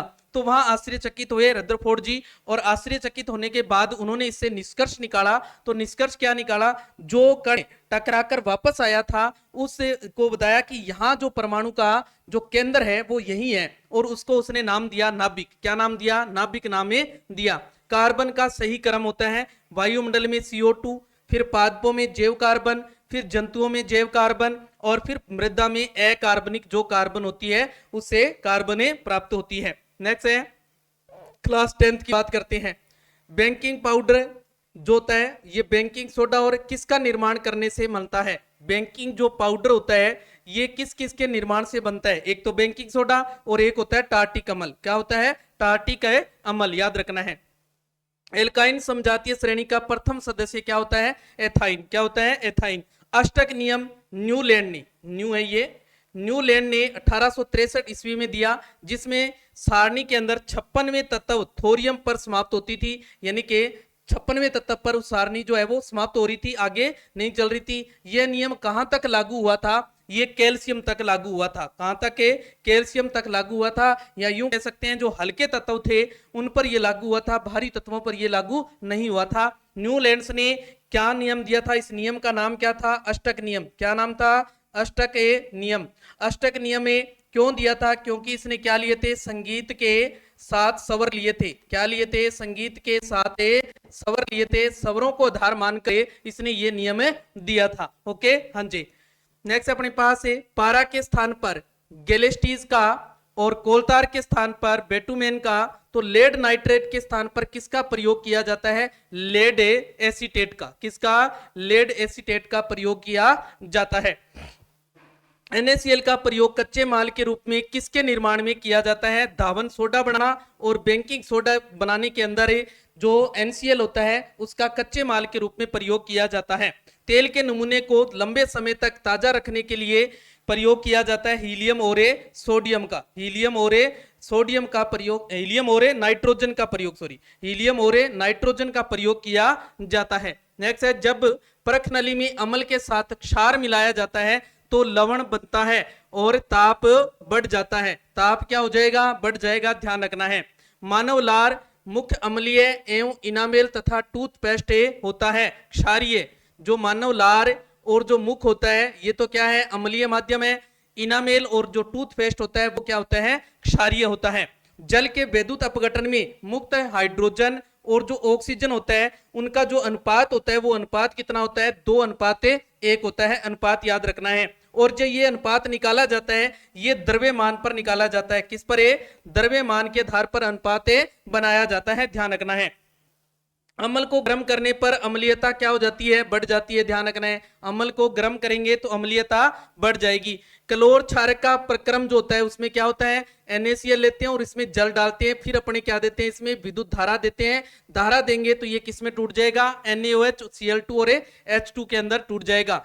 ये क्या है, NaOH sodium hydroxide, sodium hydroxide, क्या नाम है, सोडियम हाइड्रोक्साइड, हाइड्रोक्साइड याद रखना है। ओके, सूर्य के प्रकाश की उपस्थिति में सिल्वर क्लोराइड के उद्भासन पर वह स्टेली क्यों हो जाता है, क्योंकि सिल्वर क्लोराइड के अपघटन पर, सिल्वर क्लोराइड का जो अपघटन है यानी कि इनको अगर अपने तोड़ेंगे तो तोड़ने पर क्या बनता है, सिल्वर बनता है, इसलिए वो क्या हो जाता है, स्टीली हो जाता है। आयरन तथा भाप के लंबे समय तक अभिक्रिया से क्या बनता है, यानी कि आयरन है, आयरन मतलब लोहा, आयरन का मतलब लोहा, और भाप जो है इसकी अगर क्रिया करवाएंगे लंबे समय तक तो आयरन के ऊपर क्या लग जाएगा, जंग। जंग का सूत्र क्या होता है, Fe3O4, Fe3O4, फेरस ऑक्साइड याद रखना है, फेरस ऑक्साइड, फेरस ऑक्साइड नाम याद रखना है। ओके, हाँ जी। नेक्स्ट अपने पास है सोना घुलता है एक्वारेजिया में। एक्वारेजिया क्या होता है, एक भभकता द्रव होता है, भभकता क्या होता है, द्रव होता है, और ये किससे बनाया जाता है, ये HNO3 और HCl का मिश्रण होता है। HNO3 और HCl का एक निश्चित अनुपात में क्या होता है, एक मिश्रण होता है, और इस मिश्रण के अंदर इतनी प्रबलता होती है कि ये सोने को गला सकता है, जबकि अकेले इस HNO3 या HCl अम्ल के अंदर इतनी क्षमता नहीं होती है कि ये सोने को गला दे। ओके, इसे कहा गया है एक्वारेजिया। HCl का जलीय विलयन होता है H3O+ और Cl- याद रखना है, H3O+ और Cl-।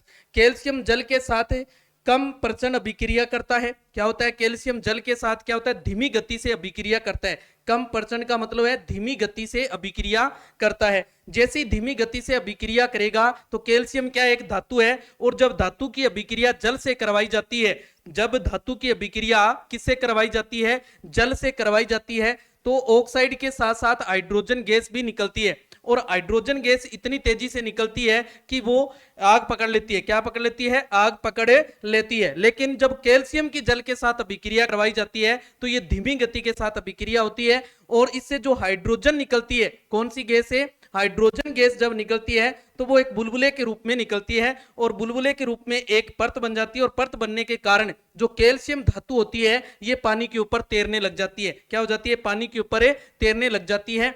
ऐसी एक धातु और याद रखनी है आपने, मैग्नीशियम। कौन सी धातु, मैग्नीशियम धातु और याद रखनी है। मैग्नीशियम में धातु भी ऐसा ही जो अभिक्रिया है वो दर्शाती है, ये भी पानी के ऊपर तैरने लग जाती है। इसमें जो जल लिया जाता है ये गर्म जल लिया जाता है, क्या लिया जाता है, गर्म जल, और ये जो कैल्शियम के साथ जब जल लेते हैं तो ये ठंडा जल होता है, ध्यान रखना है, ये कौन सा होता है, ठंडा जल होता है। ओके, हाँ जी। नेक्स्ट अपने पास धातु सामान्यतः अम्ल से क्रिया कर लवण और हाइड्रोजन देता है। किसे, धातु जो होती है वो अम्ल से अगर क्रिया करवाएंगे तो लवण और हाइड्रोजन गैस देगा।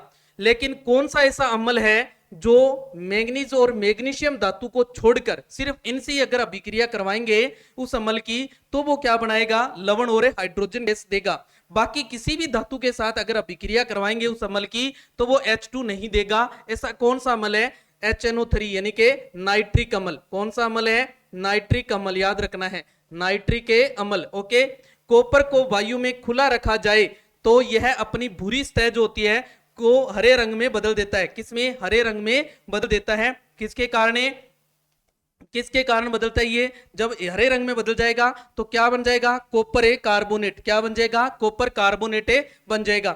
मैनलिफ ने आवर्त सारणी 1869 में दी, जबकि यह जर्मन पत्रिका में 1871 में छपी थी। उस समय तत्वों की संख्या थी 63, और वर्तमान में कितनी है, वर्तमान में कितनी है 118, याद रखनी है, वर्तमान में कितनी है 118। उभयधर्मी ऑक्साइड, ऐसे धातु ऑक्साइड है जो अम्लीय और क्षारीय दोनों ही प्रकृति दर्शाते हैं, उभयधर्मी ऑक्साइड कहलाते हैं। ऐसे कौन कौन से हैं, aluminium oxide, zinc oxide, lead oxide और टिन ऑक्साइड, ऐसे धातु ऑक्साइड है जो उभयधर्मी ऑक्साइड है, यानी कि अम्लीय और क्षारीय दोनों ही प्रकृति दर्शाती है। निकेल और प्लेटिनम उत्प्रेरक की उपस्थिति में वनस्पति तेल से क्या बनाते हैं, घी बनाते हैं। क्या बनाते हैं, घी बनाते हैं। तो ये घी बनाने की जो अभिक्रिया है, ये किस प्रकार की अभिक्रिया है, ये संकलन अभिक्रिया होती है। क्या होती है, संकलन अभिक्रिया होती है। इसमें असंतृप्त हाइड्रोकार्बन को संतृप्त हाइड्रोकार्बन में तोड़ा जाता है।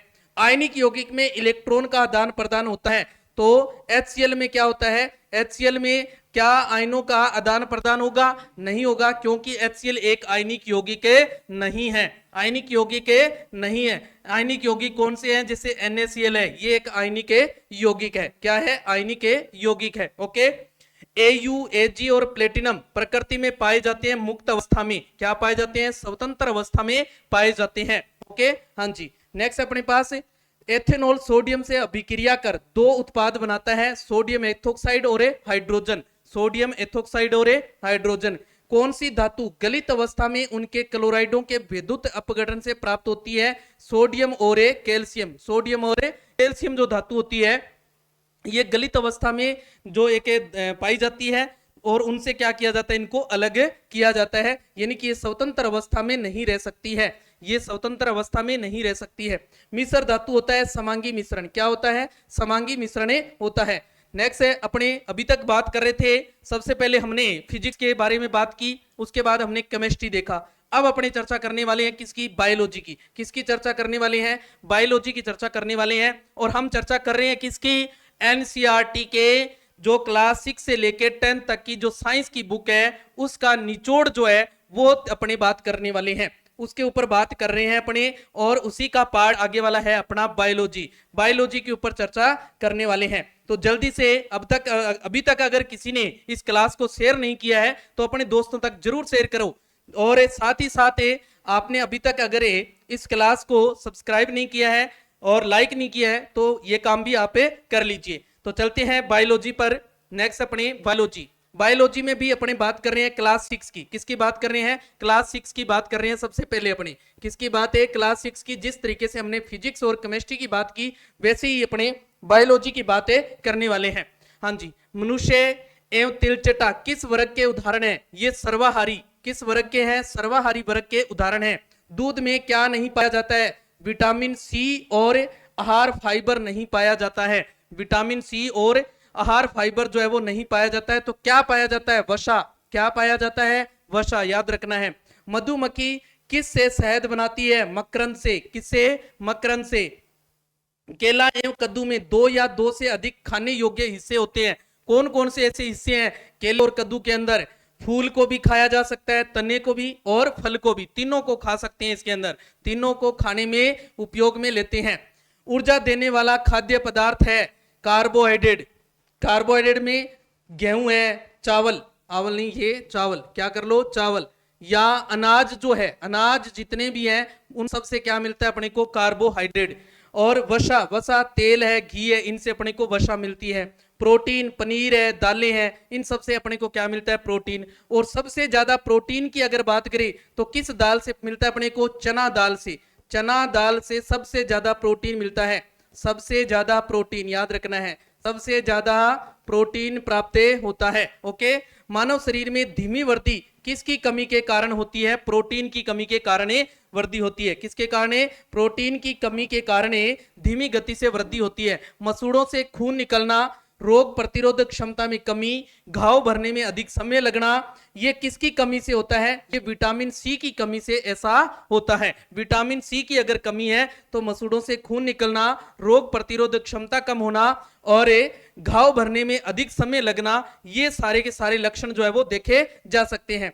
दुर्बल पेशियां और काम करने की ऊर्जा में कमी किस रोग के कारण उत्पन्न होती है, बेरी-बेरी। किसके कारण, बेरी-बेरी रोग के कारण हो जाता है। असंतुलित आहार के कारण रोग उत्पन्न होता है, इसे रोका जा सकता है। कौन, किससे, संतुलित आहार देकर। संतुलित आहार का मतलब है उसके अंदर उपयुक्त मात्रा में कार्बोहाइड्रेट, प्रोटीन, वसा, लवण और जल की मात्रा होनी चाहिए। उसे हम क्या कहेंगे? संतुलित आहार कहेंगे। क्या कहेंगे? संतुलित आहार कहेंगे। ओके, हाँ जी। नेक्स्ट अपने पास प्रोटीन का परीक्षण कॉपर सल्फेट से किया जाता है। किससे किया जाता है? कॉपर सल्फेट से किया जाता है। ये कौन सा रंग देता है? बैंगनी रंग। कौन सा रंग देता है? बैंगनी रंग।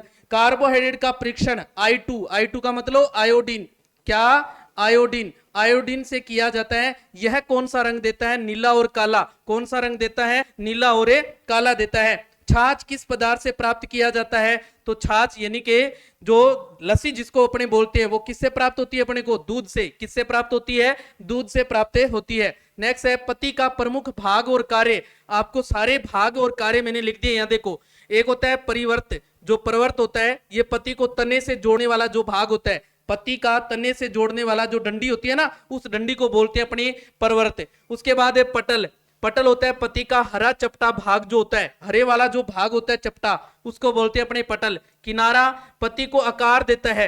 पति जो हरा भाग जो होता है उसको आकार देने वाली जो लाइन होती है ना, उसको अपने क्या कहेंगे? किनारा कहेंगे। समानांतर विन्यास वाले पत्ती के पौधे की, समानांतर विन्यास वाले पत्ती के पौधे की जो जड़ें होती है वो कैसी होती है? रेशेदार। कैसी होती है? रेशेदार। या फिर आप उथली जड़ें भी याद रख सकते हो। कौन सी? उथली जड़ें। उथली जड़ें भी याद रख सकते हो। उथली जड़ें किसमें होती है? जैसे गेहूं है, गेहूं के अंदर उथली जड़ें पाई जाती है। ओके। जालीदार विन्यास वाले पत्ती की जड़ें जो होती है वो कौन सी होती है? मूसलाधार होती है। कौन सी होती है? मूसलाधार होती है। मूसलाधार का मतलब है जो गहराई तक जाती है, जो गहराई तक जाती है ना, गहराई तक जाती है। या लंबी जड़ें जिनको बोल देते हैं अपने, कौन सी? लंबी जड़ें, है ना। लंबी जड़ें जो होती है किसमें होती है? ऐसी सरसों के अंदर देखने को मिलती है अपने को, कपास के अंदर देखने को मिलती है ना। वो कौन सी होती है? मूसलाधार होती है। ओके, हाँ जी। नेक्स्ट है कमजोर तना जो सीधा खड़ा नहीं हो सकता है वह कहलाता है। जो कमजोर तना होता है उसको सीधा खड़ा करने की कोशिश करेंगे तो सीधा खड़ा नहीं रहता है। क्या कहलाता है वो? बेल। क्या बोलते हैं उसको? बेल या लता। क्या बोल देते हैं अपने? बेल या फिर लता बोल देते हैं। प्रकाश संश्लेषण तना का प्राथमिक कार्य नहीं है। यह कार्य किसका है? पति का। किसका कार्य है? पति का। प्रकाश संश्लेषण का काम जो होता है वो कहाँ होता है? पौधे की पत्ती के अंदर होता है। और कब होता है ये? किसकी उपस्थिति में होता है? सूर्य के प्रकाश की उपस्थिति में। सूर्य के प्रकाश की उपस्थिति में, प्रकाश की उपस्थिति में। और इससे पौधे जो है वो क्या करते हैं? पौधे क्या करते हैं? इसका कार्य जो है वो क्या होता है? कार्य क्या होता है? CO2 ग्रहण करना। CO2 को ग्रहण करना। CO2 क्या है? पौधे का भोजन है। पौधे का क्या है? भोजन है। पौधे का क्या है? भोजन है। याद रखना है, पौधे का क्या है? भोजन है। पानी के नीचे गोताखोर अपने पैरों पर किस लिए फ्लिपर से पहनते हैं? किस लिए फ्लिपर पहनते हैं? पानी में आसानी से तैर सके इसलिए वो क्या पहनते हैं? फ्लिपर्स पहनते हैं। ओके, हाँ जी। घोंगा किसकी सहायता से चलता है? मार्शल पैरों की सहायता से। किससे? मार्शल पैरों की सहायता से चलता है। एक हड्डी के संचालन में कितनी मांसपेशियों का उपयोग होता है? एक हड्डी संचालन के लिए 2 मांसपेशियों का उपयोग होता है। कितने का? 2 मांसपेशियों का। फूल के मादा भाग का निर्माण होता है कलंक और अंडाशय से। कलंक और अंडाशय से किसका निर्माण होता है? मादा भाग का निर्माण होता है। शरीर का कौन सा अंग चलने फिरने में मदद करता है? हड्डियां और मांसपेशियां। हड्डियां और मांसपेशियां याद रखना है। ओके। ऊपरी जबड़ा और खोपड़ी किस प्रकार के जोड़ का उदाहरण है? ऊपरी जबड़ा और जो खोपड़ी है ये किस जोड़ का उदाहरण है? ये है अचल जोड़ का। किसका? अचल जोड़ का उदाहरण है। रेगिस्तानी पौधे में क्या विशेषताएं होती है? रेगिस्तानी पौधे की विशेषताएं क्या होती है? पहली विशेषता ये होती है कि इनकी जो जड़ें होती है वो मिट्टी में बहुत गहराई तक चली जाती है। क्यों चली जाती है? क्योंकि वहां जो पानी है, पानी जो है वो कम मिलता है, और पानी कम मिलता है तो जड़ें, पौधा जो है वो पानी का अवशोषण करने के लिए नीचे से पानी अवशोषण करेगा, इसलिए गहराई के अंदर वो चली जाती है। दूसरा, वाष्पोत्सर्जन के माध्यम से कम पानी की क्षति करते हैं वो, यानी कि पानी की क्षति भी कम करेंगे क्योंकि पानी जल्दी से मिलेगा को नहीं माने। उत्सर्जन में अपशिष्टों का त्याग होता है, यह प्रक्रिया कहलाती है पौधों और जंतुओं दोनों में होती है। जो उत्सर्जन की प्रक्रिया है जो पौधों में भी होती है और जंतुओं में होती है। उत्सर्जन होता क्या है, जो अपशिष्ट पदार्थ होते हैं उन अपशिष्ट पदार्थों को शरीर से बाहर निकालना क्या कहलाता है, उत्सर्जन कहलाता है। जैविक घटक कहते हैं, जैविक घटक कहते हैं जिसमें जीवन हो या जीवित अंश हो, जिसके अंदर क्या हो, जीवित अंश पाया जाए, जीवित अंश पाया जाए। ओके, उसको क्या कहेंगे अपने, जैविक घटक। क्या कहेंगे, जैविक घटक कहेंगे। नेक्स्ट अपने पास है जीवों की संख्या में संतुलन का प्रमुख कारण है प्रजनन। प्रजनन के कारण जीवों की संख्या में संतुलन जो है वो बना रहता है। रेगिस्तानी जीवों में होता है बहुत पतला और कम मात्रा में मूत्र और शुष्क मल। पौधा बिंदुस्राव में अतिरिक्त पानी का त्याग करता है, जबकि वाष्पोत्सर्जन में त्याग करता है जल वाष्प का। किसका, जल वाष्प का। जहां पानी गिरे, जहां पानी गिरे वहीं से ले, जहां पानी गिरे वहीं से ले। इसको, इसके पीछे मूल जो विचार है वो क्या है, वर्षा जल का इकट्ठा करना, यानी वर्षा जल जो है उसका संचयन करना, उसका क्या करना, संचयन करना। पानी में रहने वाले जंतु का शरीर होता है, पानी में रहने वाले जो जंतु होते हैं, जो जलीय जीव जिनको बोल देते हैं अपने, कौन से, जलीय जीव, जलीय जीव बोल देते हैं ना। जलीय जीव जो होते हैं इनका शरीर जो होता है वो क्या होता है, धारा रेखीय होता है और फिसलन भरा होता है, धारा रेखीय और फिसलन भरा। केंचुए किसके द्वारा सांस लेते हैं, त्वचा द्वारा, याद रखना है, किसके द्वारा, त्वचा द्वारा। पौधों में प्रकाश संश्लेषण केवल दिन में होता है, जबकि श्वसन जो होता है वो दिन और रात दोनों समय होता रहता है। श्वसन का काम जो है वो दिन और रात दोनों समय होता है।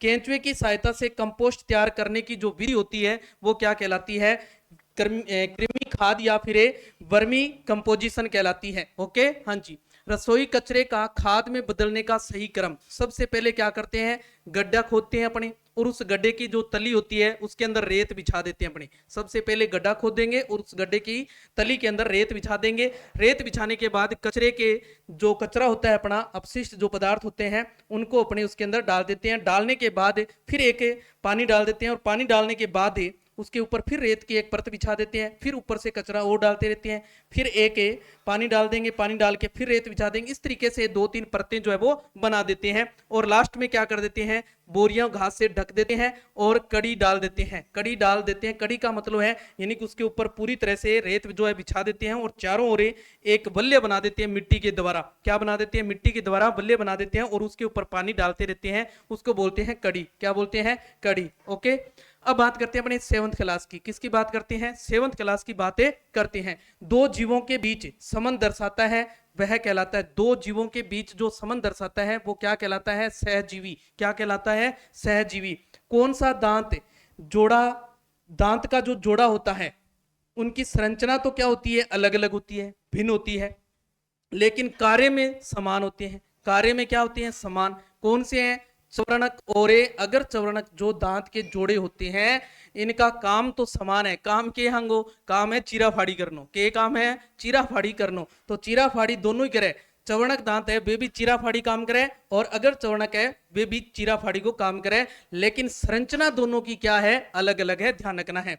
पाचन तंत्र के किस भाग में पाचन नहीं होता है, ग्रासनली, बड़ी आंत और मलाशय के अंदर। किसमें, ध्यान रखना है, पाचन का जो काम होता है, पाचन का काम कहां से होता है, एक आहार नाल है अपने शरीर में। क्या है, आहार नाल है, आहार नाल होती है। आहार नाल कहां से शुरू होती है, मुख गुहा से। कहां से, मुख गुहा से। मुख गुहा के बाद ग्रसनी, क्या आ जाती है, ग्रसनी। उसके बाद ग्रासनली, क्या आ जाती है, ग्रासनली। और उसके बाद अमाशय, क्या आ जाता है, अमाशय। अमाशय के बाद छोटी आंत, क्या आ जाती है, छोटी आंत। और छोटी आंत के बाद आ जाती है बड़ी आंत, क्या आ जाती है, बड़ी आंत। और बड़ी आंत के बाद आ जाता है मलाशय। क्या आ जाता है, मलाशय। ओके, क्या आ जाता है, मलाशय। तो पाचन कहाँ होता है, मुख गुहा के अंदर भी कुछ पाचन होता है। उसके बाद पाचन होता है अमाशय में। क्या होता है, अमाशय के अंदर। और फिर पाचन हो जाता है छोटी आंत में। बाकी किसी भी भाग में पाचन जो है वो नहीं होता है। ओके, हाँ जी। नेक्स्ट अपने पास है वे जीव जो प्राकृतिक रूप से कच्चे माल का उपयोग करके अपना भोजन प्राप्त करते हैं, क्या कहलाते हैं, स्वपोषी। क्या कहलाते हैं, स्वपोषी, यानी खुद का भोजन खुद ही बनाते हैं, किसी दूसरों पर निर्भर नहीं रहते हैं। कौन से ऐसे, हरे पेड़ पौधे। हरे पेड़ पौधे जो हैं वो कौन से हैं? स्वपोषी हैं। ओके, किसकी उपस्थिति में प्रकाश संश्लेषण होता है? CO2, H2O और सूर्य का प्रकाश, साथ ही साथ क्लोरोफिल। इस क्लोरोफिल को अपने क्लोरोप्लास्ट के नाम से भी जानते हैं। किस नाम से? क्लोरोप्लास्ट के नाम से भी जानते हैं। इसको अपने जो पौधे की जो कोशिका होती है, पौधे की जो कोशिका होती है उसका कोशिकांग होता है। ये क्या होता है? कोशिकांग होता है। या यूं याद रख सकते हो, जो पौधे की जो पत्ती होती है उस पत्ती के अंदर छोटे छोटे बिंदु नुमा हरे रंग के जो बिंदु पाए जाते हैं, कोशिकांग पाए जाते हैं, उनको बोलते हैं क्लोरोप्लास्ट या क्लोरोफिल। इन्हीं के कारण पत्ती का रंग जो होता है वो हरा होता है। ओके, पिचर प्लांट कीटों को फंसाता है किसके लिए? N2 की आवश्यकता के लिए, यानी कि नाइट्रोजन की आवश्यकता के लिए जो पिचर होता है वो कीटों को फंसाने का काम करता है। निगला हुआ भोजन आहार नाल में नीचे की ओर जाता है भोजन नली की दीवार में पेशियों के संकुंचन द्वारा या फिर कर्मा कुंचन गति। याद रख सकते हो, कर्मा कुंचने गति, कर्मा कुंचने गति द्वारा जाता है। ओके, छोटी आंत के किस भाग से पचे हुए भोजन का अवशोषण किया जाता है? विली भाग से। विली भाग से क्या होता है? अवशोषण होता है। अमीबा में बनावटी पैर जो है उनका काम क्या होता है? भोजन का पाचन करना, यानी भोजन ग्रहण करना और उसका पाचन कर लेना। साथ ही साथ संचलन का काम भी करते हैं। क्या करते हैं? संचलन का काम भी करते हैं। जुगाली करने वाले पशुओं में पोषण की प्रक्रिया का सही क्रम होता है। सबसे पहले निगलना, फिर आंशिक पाचन, फिर जुगाली करना और फिर क्या हो जाता है? उनका पूर्ण पाचन हो जाता है। ओके, हाँ जी। गंगा नदी में अधजली लाशों के कारण कौन सा जीवाणु जो है वो उत्पन्न हो रहा है? कोलीफॉर्म जीवाणु। कौन सा? कोलीफॉर्म जीवाणु जो है वो उत्पन्न हो रहा है। जंगल की मिट्टी में पानी और पोषक तत्व की मात्रा होती है भरपूर। याद रखना है, जंगल के अंदर भरपूर मात्रा में पाई जाती है, जो मिट्टी होती है उसके अंदर भरपूर मात्रा में पाया जाता है क्या? पानी और जो पोषक तत्व होते हैं इनकी मात्रा अधिक होती है। मिट्टी के किस परत में पानी और खनिज की उपलब्धता अधिकतम होती है? जो क्षैतिज वाली जो परत होती है उसके अंदर अधिकतम होती है। किसमें? क्षैतिज वाली में अधिकतम होती है। मानव शरीर में किसका पाचन नहीं होता है? सेल्यूलोज का पाचन नहीं होता है। सेल्यूलोज जैसे घास वगैरह है ना, घास वगैरह जो है इनका पाचन जो है मानव शरीर के अंदर नहीं होता है। चयनात्मक प्रजनन की एक प्रक्रिया है जिसमें होता है वांछित गुणों वाले माता पिता का चयन करना, यानी कि वांछित गुणों का वांछित गुणों वाले जो पौधे होंगे या जो जीव जंतु होते हैं उनसे अपने जो पुत्री कोशिकाएं हैं या पुत्र कोशिकाएं हैं वो प्राप्त करना। ओके, पौधों से प्राप्त रेशा सेल्यूलोज का स्रोत है। जो जानवर से प्राप्त रेशा या ऊन जो है वो किसका स्रोत है? प्रोटीन का। किसका? प्रोटीन का। अम्ल का जल में विलयन बनाने का सही तरीका है पानी में एसिड डालना, पानी में एसिड मिलाना, न कि एसिड के अंदर पानी मिलाना। ध्यान रखना है, एसिड में पानी नहीं मिलाना है, पानी में एसिड मिलाना है। मृदा संरक्षण का मुख्य उद्देश्य किसे बचाना होता है? ऊपरी मिट्टी को। मृदा संरक्षण का मतलब है मिट्टी को बचाने का जो काम है वो क्या काम है? मुख्य उद्देश्य क्या है? जो ऊपरी मिट्टी होती है इस ऊपरी मिट्टी को बचाना होता है। अवायवीय या अनोक्षी श्वसन, अनोक्षी श्वसन या अवायवीय श्वसन होता है ऑक्सीजन की अनुपस्थिति में, ऑक्सीजन की अनुपस्थिति में, ऑक्सीजन की अनुपस्थिति में, ऑक्सीजन की अनुपस्थिति में। ओके, तो इसमें जो उत्पाद बनता है वो क्या बनता है? एक तो एथाइल एल्कोहल बनता है और दूसरा बनता है लैक्टिक अम्ल। एक तो क्या बनता है? एथाइल एल्कोहल और एक बनता है लैक्टिक अम्ल। सांस छोड़ते समय पसलियां गति करती है नीचे और अंदर की तरफ, नीचे और अंदर की तरफ। प्रैक्टिकल करके देख सकते हो आप। केंचुए तथा मेंढक अपनी त्वचा से सांस लेते हैं जिसके कारण दोनों ही जीवों की जो त्वचा होती है वो क्या होती है? नरम और पतली, नरम और पतली होती है। क्या होती है? नरम और पतली होती है। नेक्स्ट अपने पास वह पेशीय नली जिससे संचित मूत्र शरीर से बाहर निकलता है वह कहलाता है मूत्र मार्ग। क्या कहलाता है? मूत्र मार्ग। वह पेशीय नली जिससे मूत्र किडनी से मूत्राशय में आता है वह कहलाता है मूत्र वाहिनी। क्या कहलाती है? मूत्र वाहिनी।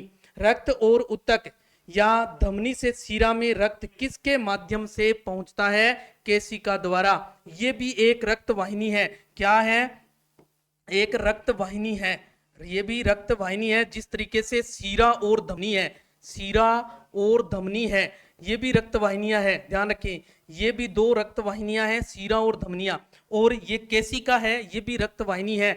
इनका जो व्यास होता है वो कम होता है, व्यास जो होता है वो सबसे कम होता है, सबसे कम होता है, ध्यान रखना है। सीधा सा क्वेश्चन बनता है, देखो बच्चे, क्या मानव शरीर के अंदर सबसे कम व्यास की जो रक्त वाहिनी है वो क्या कहलाती है? केशिका। क्या कहलाती है? केशिका। ओके, हाँ जी।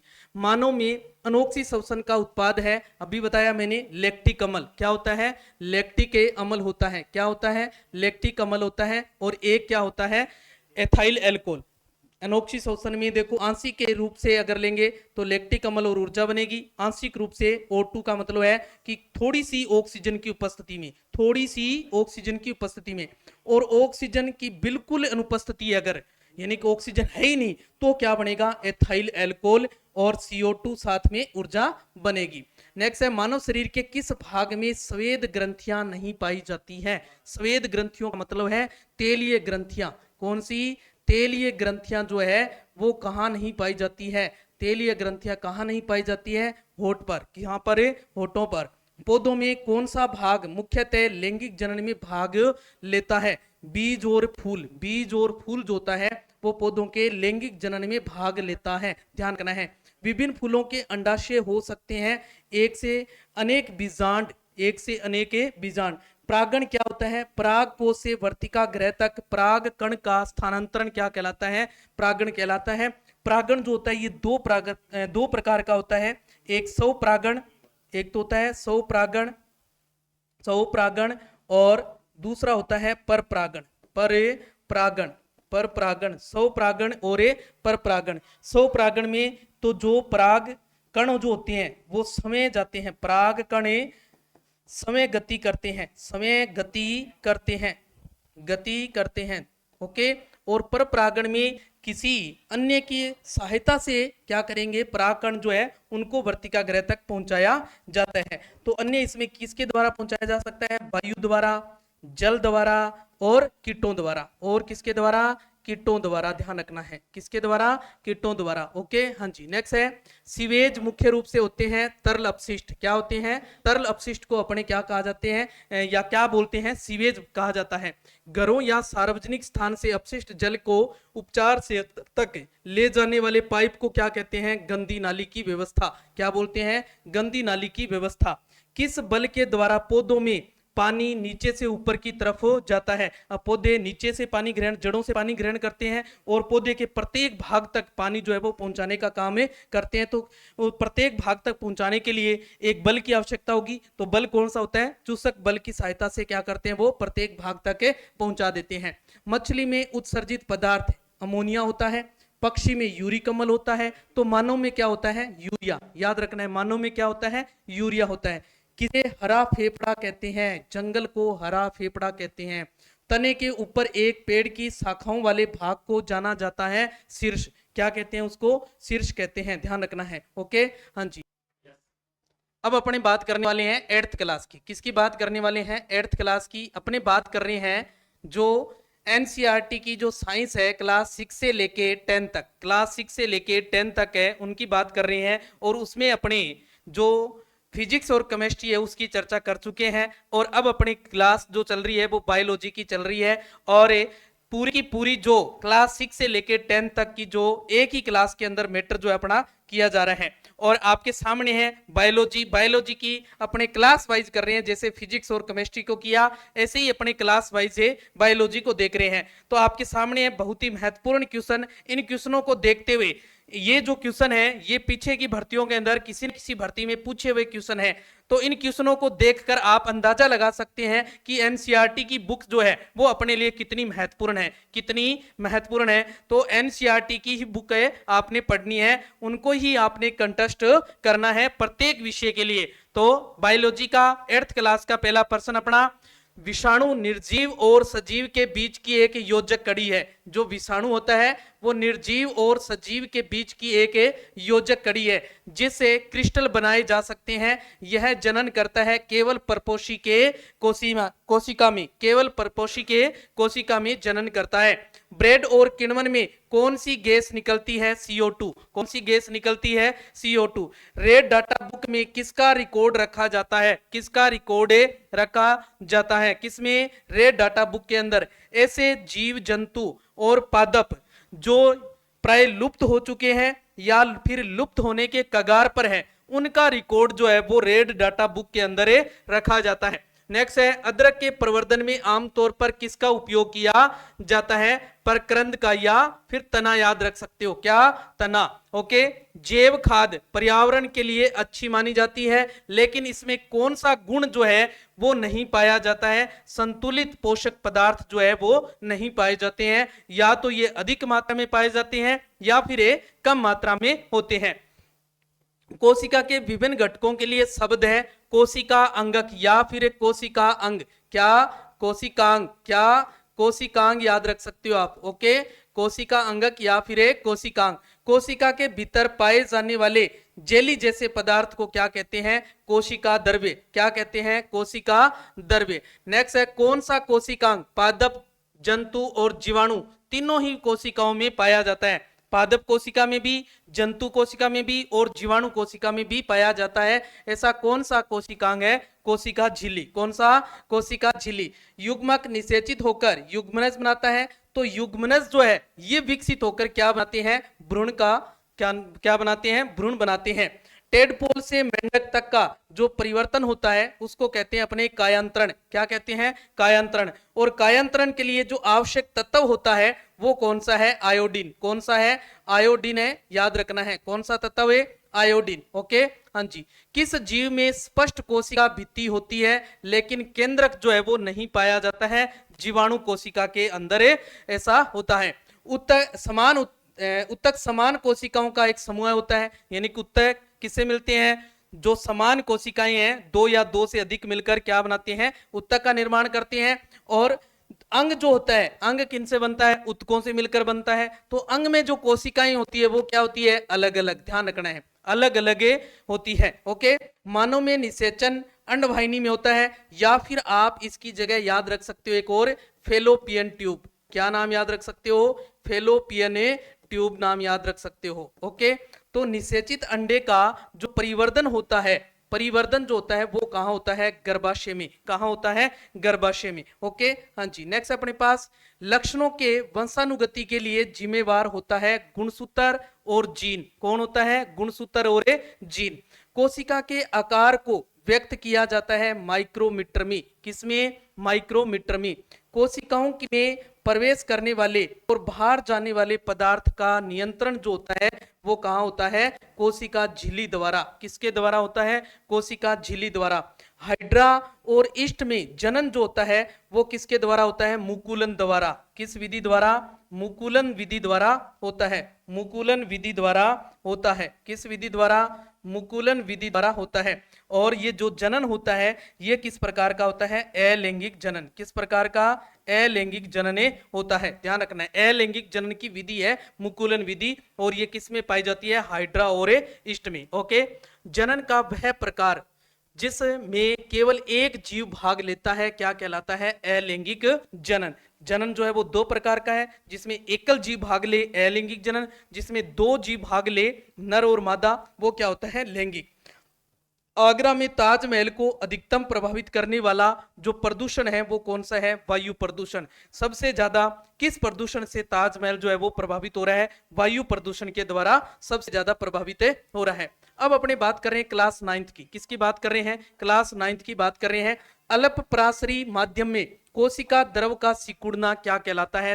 जीव द्रव्य कुंचन। क्या कहलाता है? जीव द्रव्य कुंचन कहलाता है। रसधानी के चारों ओर कैसी झिल्ली होती है? एकल झिल्ली। कैसी झिल्ली पाई जाती है? एकल झिल्ली पाई जाती है। लाइसोसोम में भरा हुआ एंजाइम कहां बनता है? अंतःद्रवी जालिका में। कहां बनता है? अंतःद्रवी जालिका में। लाइसोसोम को क्या कहा जाता है? आत्मघाती की थैली। क्या? आत्मघाती की थैली कहा जाता है। ध्यान रखना है, आत्मघाती की थैली। नाम याद रखना है। ओके, आत्मघाती की थैली किसे कहा जाता है? लाइसोसोम को। किसको? लाइसोसोम को। जब कोशिका के बाहर चारों ओर उपस्थित जल के अणुओं की सांद्रता कोशिका के अंदर जल के अणुओं की सांद्रता से क्या हो? अधिक हो, तो क्या हो जाएगा? कोशिका फूल जाएगी। क्या हो जाएगी? कोशिका फूल जाएगी। गुणसूत्र जो होते हैं ये किसके बने होते हैं? डीएनए और प्रोटीन के। किसके बने होते हैं? डीएनए और प्रोटीन के। कौन सा कोशिकांग कोशिका के अंदर विषैले पदार्थ और औषधि को विष रहित करने का काम करते हैं? क्या विष रहित करने का काम करते हैं? चिकनी अंतःद्रवी जालिका में। किसमें? चिकनी अंतःद्रवी जालिका में। प्रोकैरियोटिक कोशिका जो अपरिभाषित केंद्रक कहलाता है, यानी कि इसके अंदर प्रोकैरियोटिक जो कोशिकाएं होती है जिनमें केंद्रक जो होता है वो स्पष्ट रूप से नहीं होता है। केंद्रक जो होता है वो स्पष्ट रूप से नहीं पाया जाता है, यानी कि अपरिभाषित होता है। क्या होता है? अपरिभाषित होता है। उसे क्या कहा जाता है? केंद्रकाव कहा जाता है। क्या कहा जाता है? उसे केंद्रकाव कहा जाता है। ओके, हाँ जी। नेक्स्ट अपने पास नई कोशिका का निर्माण पूर्व स्थित कोशिका से होने की बात किसने कही थी? विर्चो ने। किसने कही थी? विर्चो ने। एनसीईआरटी की बुक में ऐसा का ऐसा सेम क्वेश्चन दिया हुआ है और ऐसा का ऐसा पेट टू पेट क्वेश्चन जो है एग्जाम में पूछा हुआ क्वेश्चन है। देखो तो कितनी महत्वपूर्ण है एनसीईआरटी की बुक अपने लिए, आप इस बात से अंदाजा लगा सकते हैं। तो आपने एनसीईआरटी की जो बुक्स है उनको ही कंटेस्ट करना है, वहीं से आपका पेपर बनने वाला है। और इनसे ही देखो ये एक बहुत बड़ी भर्ती है और इस भर्ती के अंदर जो कैंडिडेट है वो भी क्या है? बहुत है। हमें इसके लिए जो मान के चले भी एक सीट पर कितने, आपको बताया पहले मैंने 46 से 47 बच्चे जो है एक सीट के लिए बैठेंगे। तो इसके लिए अपने को बहुत गहराई से पढ़ना है, अच्छे से कंटेस्ट करना है। प्रत्येक टॉपिक को आपने एनसीईआरटी से ही तैयार करना है। आपका पेपर एनसीईआरटी से मिलने वाला है। प्रोकैरियोटिक कोशिका में दिखने वाला एकमात्र जो कोशिकांग होता है, सिर्फ एक ही कोशिकांग पाया जाता है प्रोकैरियोटिक कोशिका के अंदर। क्यों? कौन सा? राइबोसोम। कौन सा कोशिकांग पाया जाता है? राइबोसोम। वह कोशिका अंगक जो सरल शर्करा को जटिल शर्करा में बदलने का काम करता है, गोल्जी उपकरण। कौन सा होता है? गोल्जी उपकरण। इसकी खोज किसने की थी? कैमिलो गोल्जी ने। किसने की थी? कैमिलो गोल्जी ने इसकी खोज की थी। ओके, किसने? कैमिलो गोल्जी ने इसकी खोज की थी। नेक्स्ट है अपने पास अमीबा किस प्रक्रिया से भोजन ग्रहण करता है? किस प्रक्रिया से? अंतः कोशिकता से। अंतः कोशिकता से। जैसे ये एक अमीबा है, ये अमीबा जैसे यहाँ भोजन का कण आ गया तो ये इसके चारों ओर ये जो दिख रहे हैं ना, ये क्या कहलाते हैं? पादाब। क्या कहलाते हैं? पादाब। ये पादाब उसे भोजन कण के चारों ओर क्या बना लेते हैं? घेरा डालकर एक रिक्तिका बना लेते हैं और वहां फिर उसका भारी भोजन का क्या करते हैं? ये पाचन करते हैं और पाचन करके ग्रहण कर लेता है। केंद्रक के अलावा डीएनए जो है वो कहां पाया जाता है? एक तो केंद्रक में पाया जाता है, केंद्रक के अलावा और डीएनए जो है वो कहां कहां पाया जाता है? माइटोकॉन्ड्रिया में और हरित लवक में। कहां? माइटोकॉन्ड्रिया में और हरित लवक में पाया जाता है। ओके, हाँ जी। तने की परिधि में वृद्धि होती है। तने की जो परिधि होती है, तना जो मोटाई होती है तने की, है ना, वो परिधि जो होती है उसमें जो वृद्धि होती है वो किसके कारण होती है? पार्श्व विभाज्योतक के कारण वृद्धि होती है। मृत कोशिका की खोज किसने की थी? रॉबर्ट हुक ने। किसने की थी? रॉबर्ट हुक ने। तो जीवित कोशिका की जो खोज है वो किसने की थी? ल्यू वेन होक ने की थी। किसने? ल्यू वेन होक ने की थी। यहाँ 2% बन रहे हैं, देखो कितने? 2% बन रहे हैं, मृत कोशिका और जीवित कोशिका। स्केलन काइमा में कोशिका होती है मृत कोशिका। कैसी होती है? मृत कोशिका। कौन सी संरचना ऊतकों की मरम्मत और अंगों में खाली स्थान को भरने में सहायक होती है? गर्तिका या फिर एरियोलर। क्या? एरियोलर संरचना जो होती है वो ऊतकों की मरम्मत करने का काम करती है। वह पेशीय ऊतक जो जीवन भर बिना थके काम करता है, हृदय पेशी। हृदय पेशी है, ये बिना रुके क्या करती रहती है? काम करती है। हाँ जी। फ्लोएम में पाए जाने वाले एकमात्र निर्जीव पदार्थ क्या होता है? फ्लोएम तंतु। क्या? फ्लोएम तंतु। फ्लोएम एक प्रकार का क्या है? पादप ऊतक है। क्या है? पादप ऊतक है। कहां पाया जाता है ये पौधों की पत्तियों में। पौधों की पत्तियों में। पौधों की पत्तियों में। ओके, पौधों की पत्तियों में पाया जाता है। पौधों की पत्तियों में। ओके, हाँ जी। इसके अलावा फ्लोएम के अलावा एक ऊतक और पाया जाता है। कौन सा? जाइलम। कौन सा? जाइलम ऊतक। ये कहां पाया जाता है? ये जड़ों में। कहां पाया जाता है? जड़ों में। ओके, ध्यान रखना है। नेक्स्ट अपने पास आंत में पचे हुए भोजन का अवशोषण विली द्वारा होता है, हमने पहले ही देखा ऐसा प्रश्न, विली द्वारा होता है। तथा यह कौन सी उपकला कोशिका है, कौन सी उपकला कोशिका है, कौन सी है, स्तंभाकार उपकला कोशिका है, कौन सी है, स्तंभाकार उपकला कोशिका है। चिकनी पेशियां, हृदय पेशियां उदाहरण है किसका, अनैच्छिक पेशियों का, किसका, अनैच्छिक पेशियों का। अनैच्छिक पेशियां, जो पेशियां हैं ऐच्छिक और अनैच्छिक दो होती है। ऐच्छिक पेशियां वे पेशियां जो अपनी इच्छा के अनुसार कार्य करती है, और अनैच्छिक पेशियां वो होती है जो अपनी इच्छा के अनुसार कार्य नहीं करती है, स्वतः ही कार्य करती है। वो कौन सी है, चिकनी पेशी और हृदय पेशी। संकुचनशील प्रोटीन पाई जाती है पेशियों में, कहां पाई जाती है, पेशियों में। किस कोशिका में परिपक्वता के समय केंद्रक का लोप हो जाता है, क्या, केंद्रक का लोप हो जाता है, सहचर कोशिका के अंदर। किसमें, सहचर कोशिका में लोप हो जाता है। ऑर्थोपोडा और मोलस्का वर्ग जो है, ऑर्थोपोडा और मोलस्का में कैसा परिसंचरण पाया जाता है, खुला परिसंचरण तंत्र पाया जाता है, खुला परिसंचरण तंत्र पाया जाता है। देखो जो परिसंचरण है ये दो प्रकार का होता है, कितने प्रकार का, दो प्रकार का होता है, एक खुला और एक बंद। एक होता है खुला और एक होता है बंद। बंद का मतलब है जो रुधिर होगा, जो रुधिर होता है वो नलिकाओं में पाया जाता है या रुधिर वाहिकाओं में पाया जाता है, रुधिर वाहिकाओं में पाया जाता है। ओके, और इसमें जो खुले में जो रुधिर होता है ये वाहिकाओं में नहीं पाया जाता है, वाहिकाओं में नहीं पाया जाता है, वाहिकाओं में नहीं पाया जाता है। ओके, हाँ जी। सकल पाया जाता है, सकल जो है वो किसमें पाया जाता है, पिसीज और सरीसृप, पिसीज और सरीसृप में। मरुस्थलीय पौधों में जल हानि को कम करता है क्यूटिल, क्या, क्यूटिल जो होता है वो जो मरुस्थलीय पौधे होते हैं उसमें जल की हानि को क्या करते हैं, कम करते हैं।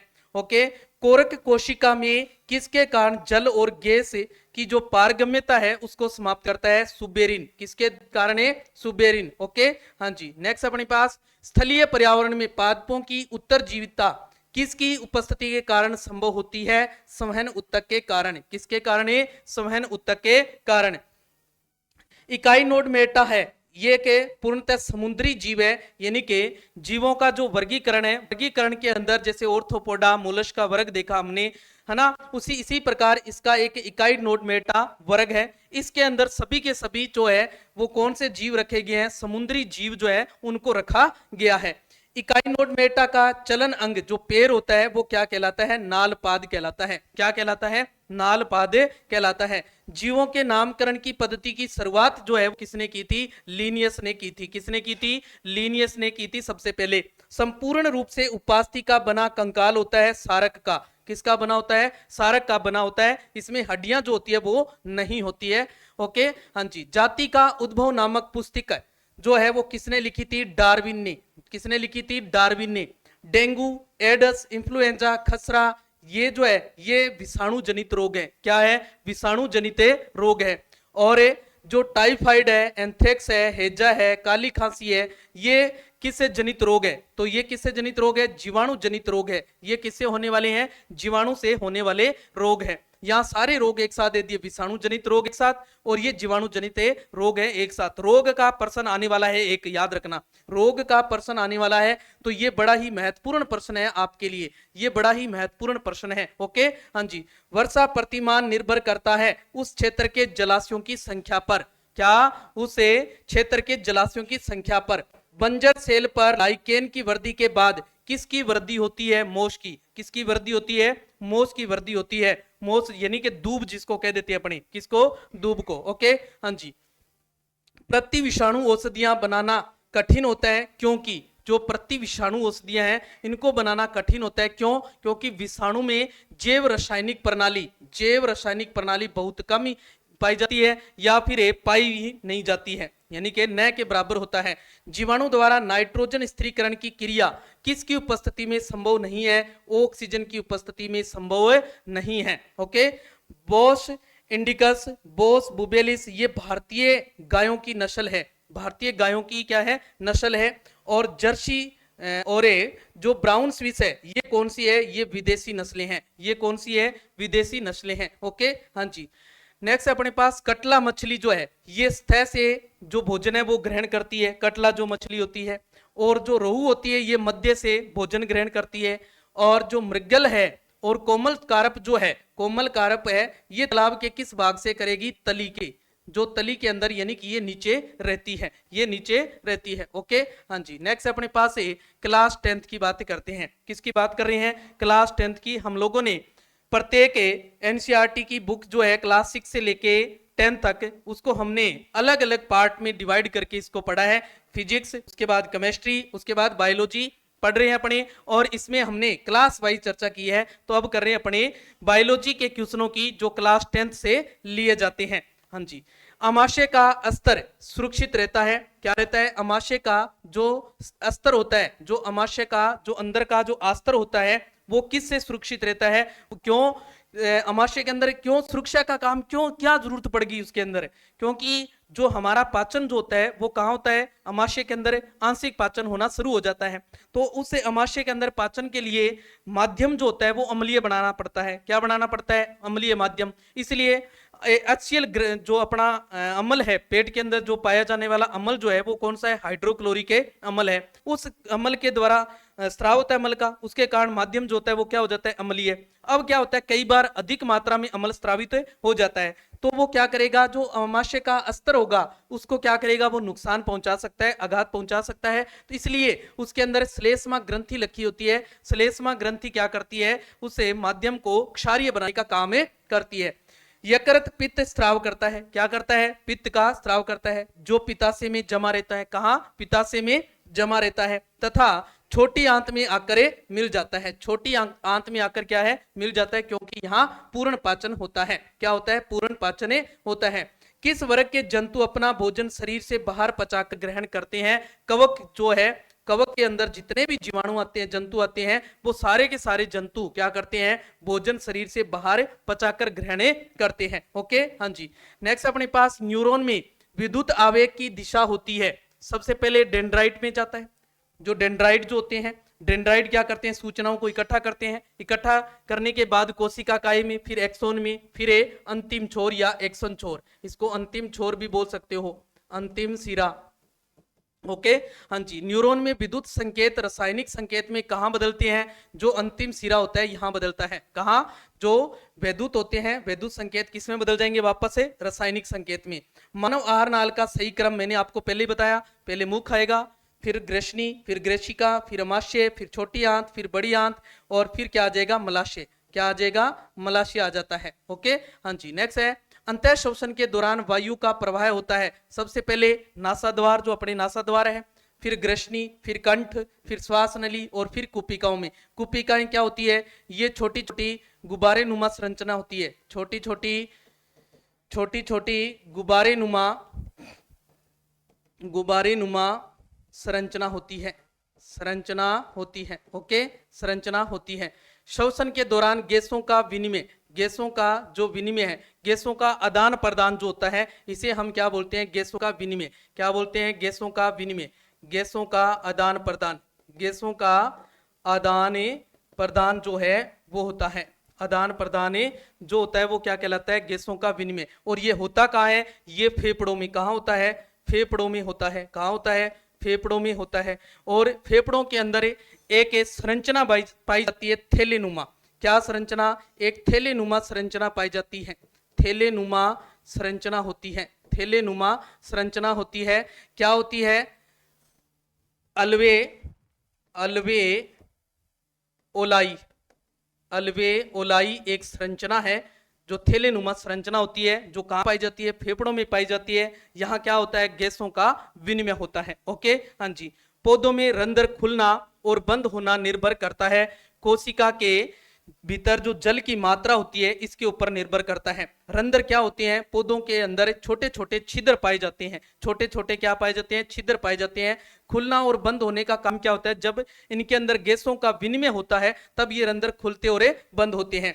एकल परिसंचरण तंत्र पाया जाता है। एकल परिसंचरण तंत्र पाया जाता है। परिसंचरण तंत्र होता है वो दो प्रकार का होता है, एक एकल होता है और एक द्विपरिसंचरण तंत्र होता है या दोहरा परिसंचरण तंत्र होता है।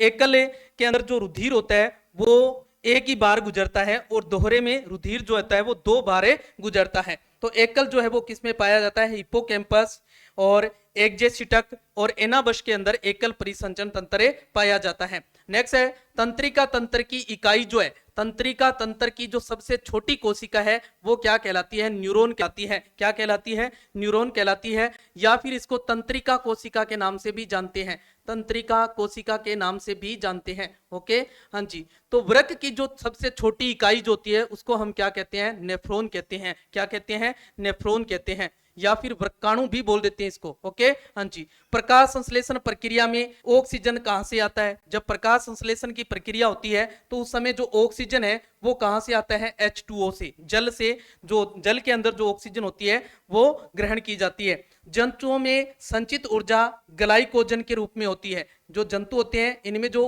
संचित ऊर्जा जो होती है वो किस रूप में होती है, ग्लाइकोजन के रूप में होती है। ओके, तो पौधों में संचित ऊर्जा जो होती है वो किसके रूप में होती है, स्टार्च के रूप में। किस रूप में होती है, स्टार्च के रूप में होती है। दो न्यूरॉनों के बीच का जो संगम स्थल होता है उसे हम क्या कहते हैं, सिनेप्स कहते हैं। क्या कहते हैं, सिनेप्स कहते हैं। हमारे शरीर के अंदर छोटे छोटे जो न्यूरॉन है ये लाखों न्यूरॉन पाए जाते हैं, यानी छोटी छोटी कोशिकाएं पाई जाती हैं। ओके, जो दो कोशिकाएं जो होती है, जो न्यूरॉन होते हैं उनके बीच जब जुड़ते हैं आपस में तो उनके बीच का जो रिक्ति स्थान पाया जाता है उस रिक्ति स्थान को हम क्या बोलते हैं, सिनेप्स कहते हैं। क्या कहते हैं, सिनेप्स कहते हैं।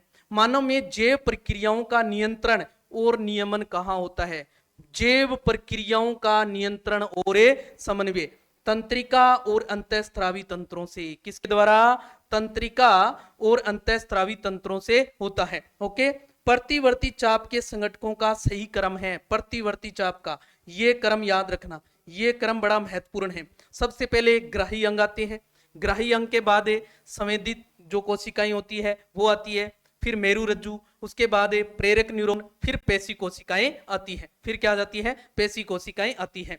मेरु रज्जु निकलता है कहां से, मेडुला से। कहां से निकलता है, मेडुला से निकलता है। ओके, पौधों में एब्सिक अम्ल का मुख्य जो कार्य होता है वो क्या होता है, वृद्धि को रोकना, वृद्धि को रोकना, वृद्धि को रोकने का काम जो होता है वो किसका होता है, एब्सिक अम्ल का होता है। पौधों में भी एंजाइम जो होते हैं वो पाए जाते हैं, 5 प्रकार के एंजाइम पाए जाते हैं, उनमें एब्सिक अम्ल भी एक एंजाइम है। इसका काम क्या है, पौधों की जो वृद्धि होती है उसको रोकने का काम होता है।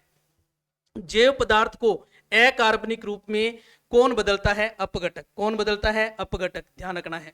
विश्व में सबसे तेजी से घटता प्राकृतिक संसाधन कौन सा है, वन। रोज के काटे जा रहे हैं, है ना, रोज के अपने काट लेते हैं, नए तो लगाते नहीं है, नए तो लगाते नहीं है ना। 3R क्या है, 3R क्या है, 3R है, एक पहला R तो है अपना रिड्यूस यानी कम उपयोग, दूसरा है रिसाइकिल यानी पुनः चक्रण, और तीसरा है रीयूज यानी के पुनः उपयोग। पुष्प में लैंगिक जनन का सही क्रम होता है, सबसे पहले परागकण, क्या आएंगे, परागकण, परागकण के बाद उनका निषेचन होगा, निषेचन के बाद भ्रूण बनेगा, भ्रूण के बाद नवोद्भिद बन जाएगा। क्या बन जाएगा, नवोद्भिद, याद रखना है ये क्रम। ओके, हाँ जी। नेक्स्ट अपने पास प्लेन एरिया में द्वि विखंडन पाया जाता है। प्लेन एरिया में जो जनन की विधि है ये क्या है कि जनन की विधि है, जनन की विधि है। ओके, तो जनन की विधि जो है वो कौन सी होती है, द्विखंडन होती है, यानी कि 2 टुकड़ों में टूट जाता है। तो प्लाज्मोडियम के अंदर जो विधि है वो कौन सी पाई जाती है, बहुविखंडन विधि पाई जाती है। ओके, स्त्रियों में वह घटना जो जनन अवस्था प्रारंभ करता है वह कहलाता है रजोधर्म। क्या, रजोधर्म। पारितंत्र में शामिल होते हैं सभी सजीव और निर्जीव, सभी सजीव और निर्जीव आ जाते हैं इसमें, सारे सजीव और निर्जीव मिलकर क्या बनाते हैं, पारितंत्र का निर्माण करते हैं। सूर्य से पौधे सिर्फ 1% ऊर्जा ही लेते हैं, सूर्य से जो ऊर्जा लेते हैं पौधे वो कितने लेते हैं, 1%, जबकि आगे के सभी जीव 10% ऊर्जा ग्रहण करते हैं। यानी कि सबसे पहले पौधे लिए, पौधों के बाद जो पौधों से अपना भोजन बनाएगा उनको ऊर्जा कितनी जाएगी, पौधे ऊर्जा कितनी देगी, जितनी ऊर्जा पौधों के पास होगी उसका 10% हिस्सा उनके पास जाएगा। अब उनसे उनके ऊपर जो निर्भर है उन जीवों पर, उनको भी 10% देगा। तो यह नियम दिया था, यह नियम किसने दिया था, लैंडमान ने दिया था। किसने दिया था, यह नियम लैंडमान ने दिया था। जनन में शुक्राणु का परिवहन का जो क्रम होता है वो क्या होता है, सबसे पहले वृषण, वृषण में होता है, फिर शुक्र वाहिका और फिर मूत्र मार्ग। ओके, मेंडल के F1 बीज थे, जो मेंडल था इसने जो उद्यान मटर का पौधा था, उस उद्यान मटर के पौधे पर इसने अपने जो नियम प्रतिपादित किए थे, इसने नियम जो है वो प्रतिपादित किए थे। इसने नियम प्रतिपादित करने के लिए उसके उद्यान मटर के अंदर 37 विपर्यासी लक्षण निकाले थे। कितने? 37 विपर्यासी लक्षण निकाले थे, जिनमें से 7 के ऊपर इसने क्या किया था? अपने प्रयोग सिद्ध किया था। तो 7 में एक प्रयोग उसने क्या किया था? जब 2 विपर्यासी लक्षणों को एक साथ लेकर, 2 विपर्यासी लक्षणों को एक साथ लेकर जब संकरण करवाया, तो उसके अंदर जो बीज लिए उसने, तो वो गोल और पीले बीज लिए थे उसने। कौन से? गोल और पीले बीज लिए थे। पराग नली की लंबाई किनके बीच की दूरी होती है? वर्तिका ग्रह के ऊपरी सतह पर जो पराग कण और बीजांड होता है उनके बीच की दूरी होती है, जो इस तरीके का होता है। देखो, ये ध्यान दें, इस तरीके का होता है। ये तो हो गया वर्तिका ग्रह। क्या हो गया? वर्तिका ग्रह। ओके, और ये हो गया अपना बीजांड। क्या हो गया? बीजांड। क्या हो गया? बीजांड। क्या आ गया? बीजांड। ओके, बीजांड। इनके बीच की ये जो नली है, ये जो नली है, ये कहलाती है पराग नली। क्या कहलाती है? पराग नली। किशोरावस्था में लड़कों में लैंगिक परिपक्वता से होता है आवाज का भारी होना। क्या? आवाज का भारी होना। नेक्स्ट है समरूप अंग की उत्पत्ति अलग अलग और कार्य क्या होता है? समान होता है। जो समरूप अंग होते हैं उनकी उत्पत्ति तो क्या होती है? अलग अलग, लेकिन काम जो होता है वो क्या होता है? समान। ऐसे उदाहरण की अगर बात करें तो जो पक्षी है और जो चमगादड़ है, इनके पंख देखो, काम तो समान है, लेकिन इनकी उत्पत्ति क्या होती है? अलग अलग हुई है। उत्पत्ति जो है वो क्या है? अलग अलग है। तालाब, झील, नदी, वन, समुद्र प्राकृतिक पारितंत्र है। ये सारे के सारे क्या है? प्राकृतिक पारितंत्र है। खेत, बगीचा जो है, जो मानव ने बनाए हैं, है ना, वो क्या कहलाते हैं? कृत्रिम पारितंत्र कहलाते हैं। क्या कहलाते हैं? कृत्रिम पारितंत्र कहलाते हैं।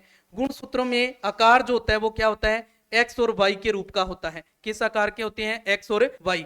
राइजोपस में उन नलिकाकार सूत्र जैसी संरचना जिस पर बीजाणु धमनियां होती है वह कहलाता है हाइपे। क्या कहलाता है? हाइपे कहलाता है। ओके, हाँ जी, हाइपे कहलाता है। नेक्स्ट है निम्न पोषी स्तर में ऊर्जा। निम्न पोषी स्तर में जो ऊर्जा होती है वो क्या होती है? सबसे अधिक होती है। मैंने अभी बताया, जो पौधा होता है उसमें सबसे ज्यादा ऊर्जा होती है, उसका 10% ही आगे वाले को देता है, वो फिर आगे 10% अपना, है ना, 10% ही देते हैं। नए स्पीसीज का निर्माण होता है डीएनए और गुणसूत्र में परिवर्तन के कारण। F2PD में शुद्ध लंबे और शुद्ध बोने पौधे का जो अनुपात लिया था मेंडल ने, वो कितना निकाला था? 3:1 निकाला था। GAP क्या है? गंगा एक्शन प्लान है, यानी गंगा सफाई किया था, जो प्लान बनाया था वो प्लान है ये गेप। विकासवाद का सिद्धांत जो है वो किसने दिया था? डार्विन ने। किसने दिया था? डार्विन ने। ओके, हाँ जी। नेक्स्ट है समजात अंग की उत्पत्ति समान होती है, यानी पहले तो हमने क्या देखा? समरूप अंग। समरूप अंग में उत्पत्ति जो थी वो क्या थी? अलग अलग। समजात में क्या होती है? उत्पत्ति समान होती है, लेकिन इनकी जो कार्य होते हैं वो क्या होते हैं? अलग अलग। जैसे घोड़ा का पैर है, मानव का हाथ है, इनकी उत्पत्ति तो समान है, लेकिन काम क्या है? दोनों के अलग अलग है। ओके, पारितंत्र में ऊर्जा का प्रवाह हमेशा होता है एक दिशीय। क्या होता है? एक दिशीय होता है। तो ये थी आपकी एक एनसीईआरटी की, जो क्लास 6 से लेके 10th तक की एनसीईआरटी की बुक का निचोड़।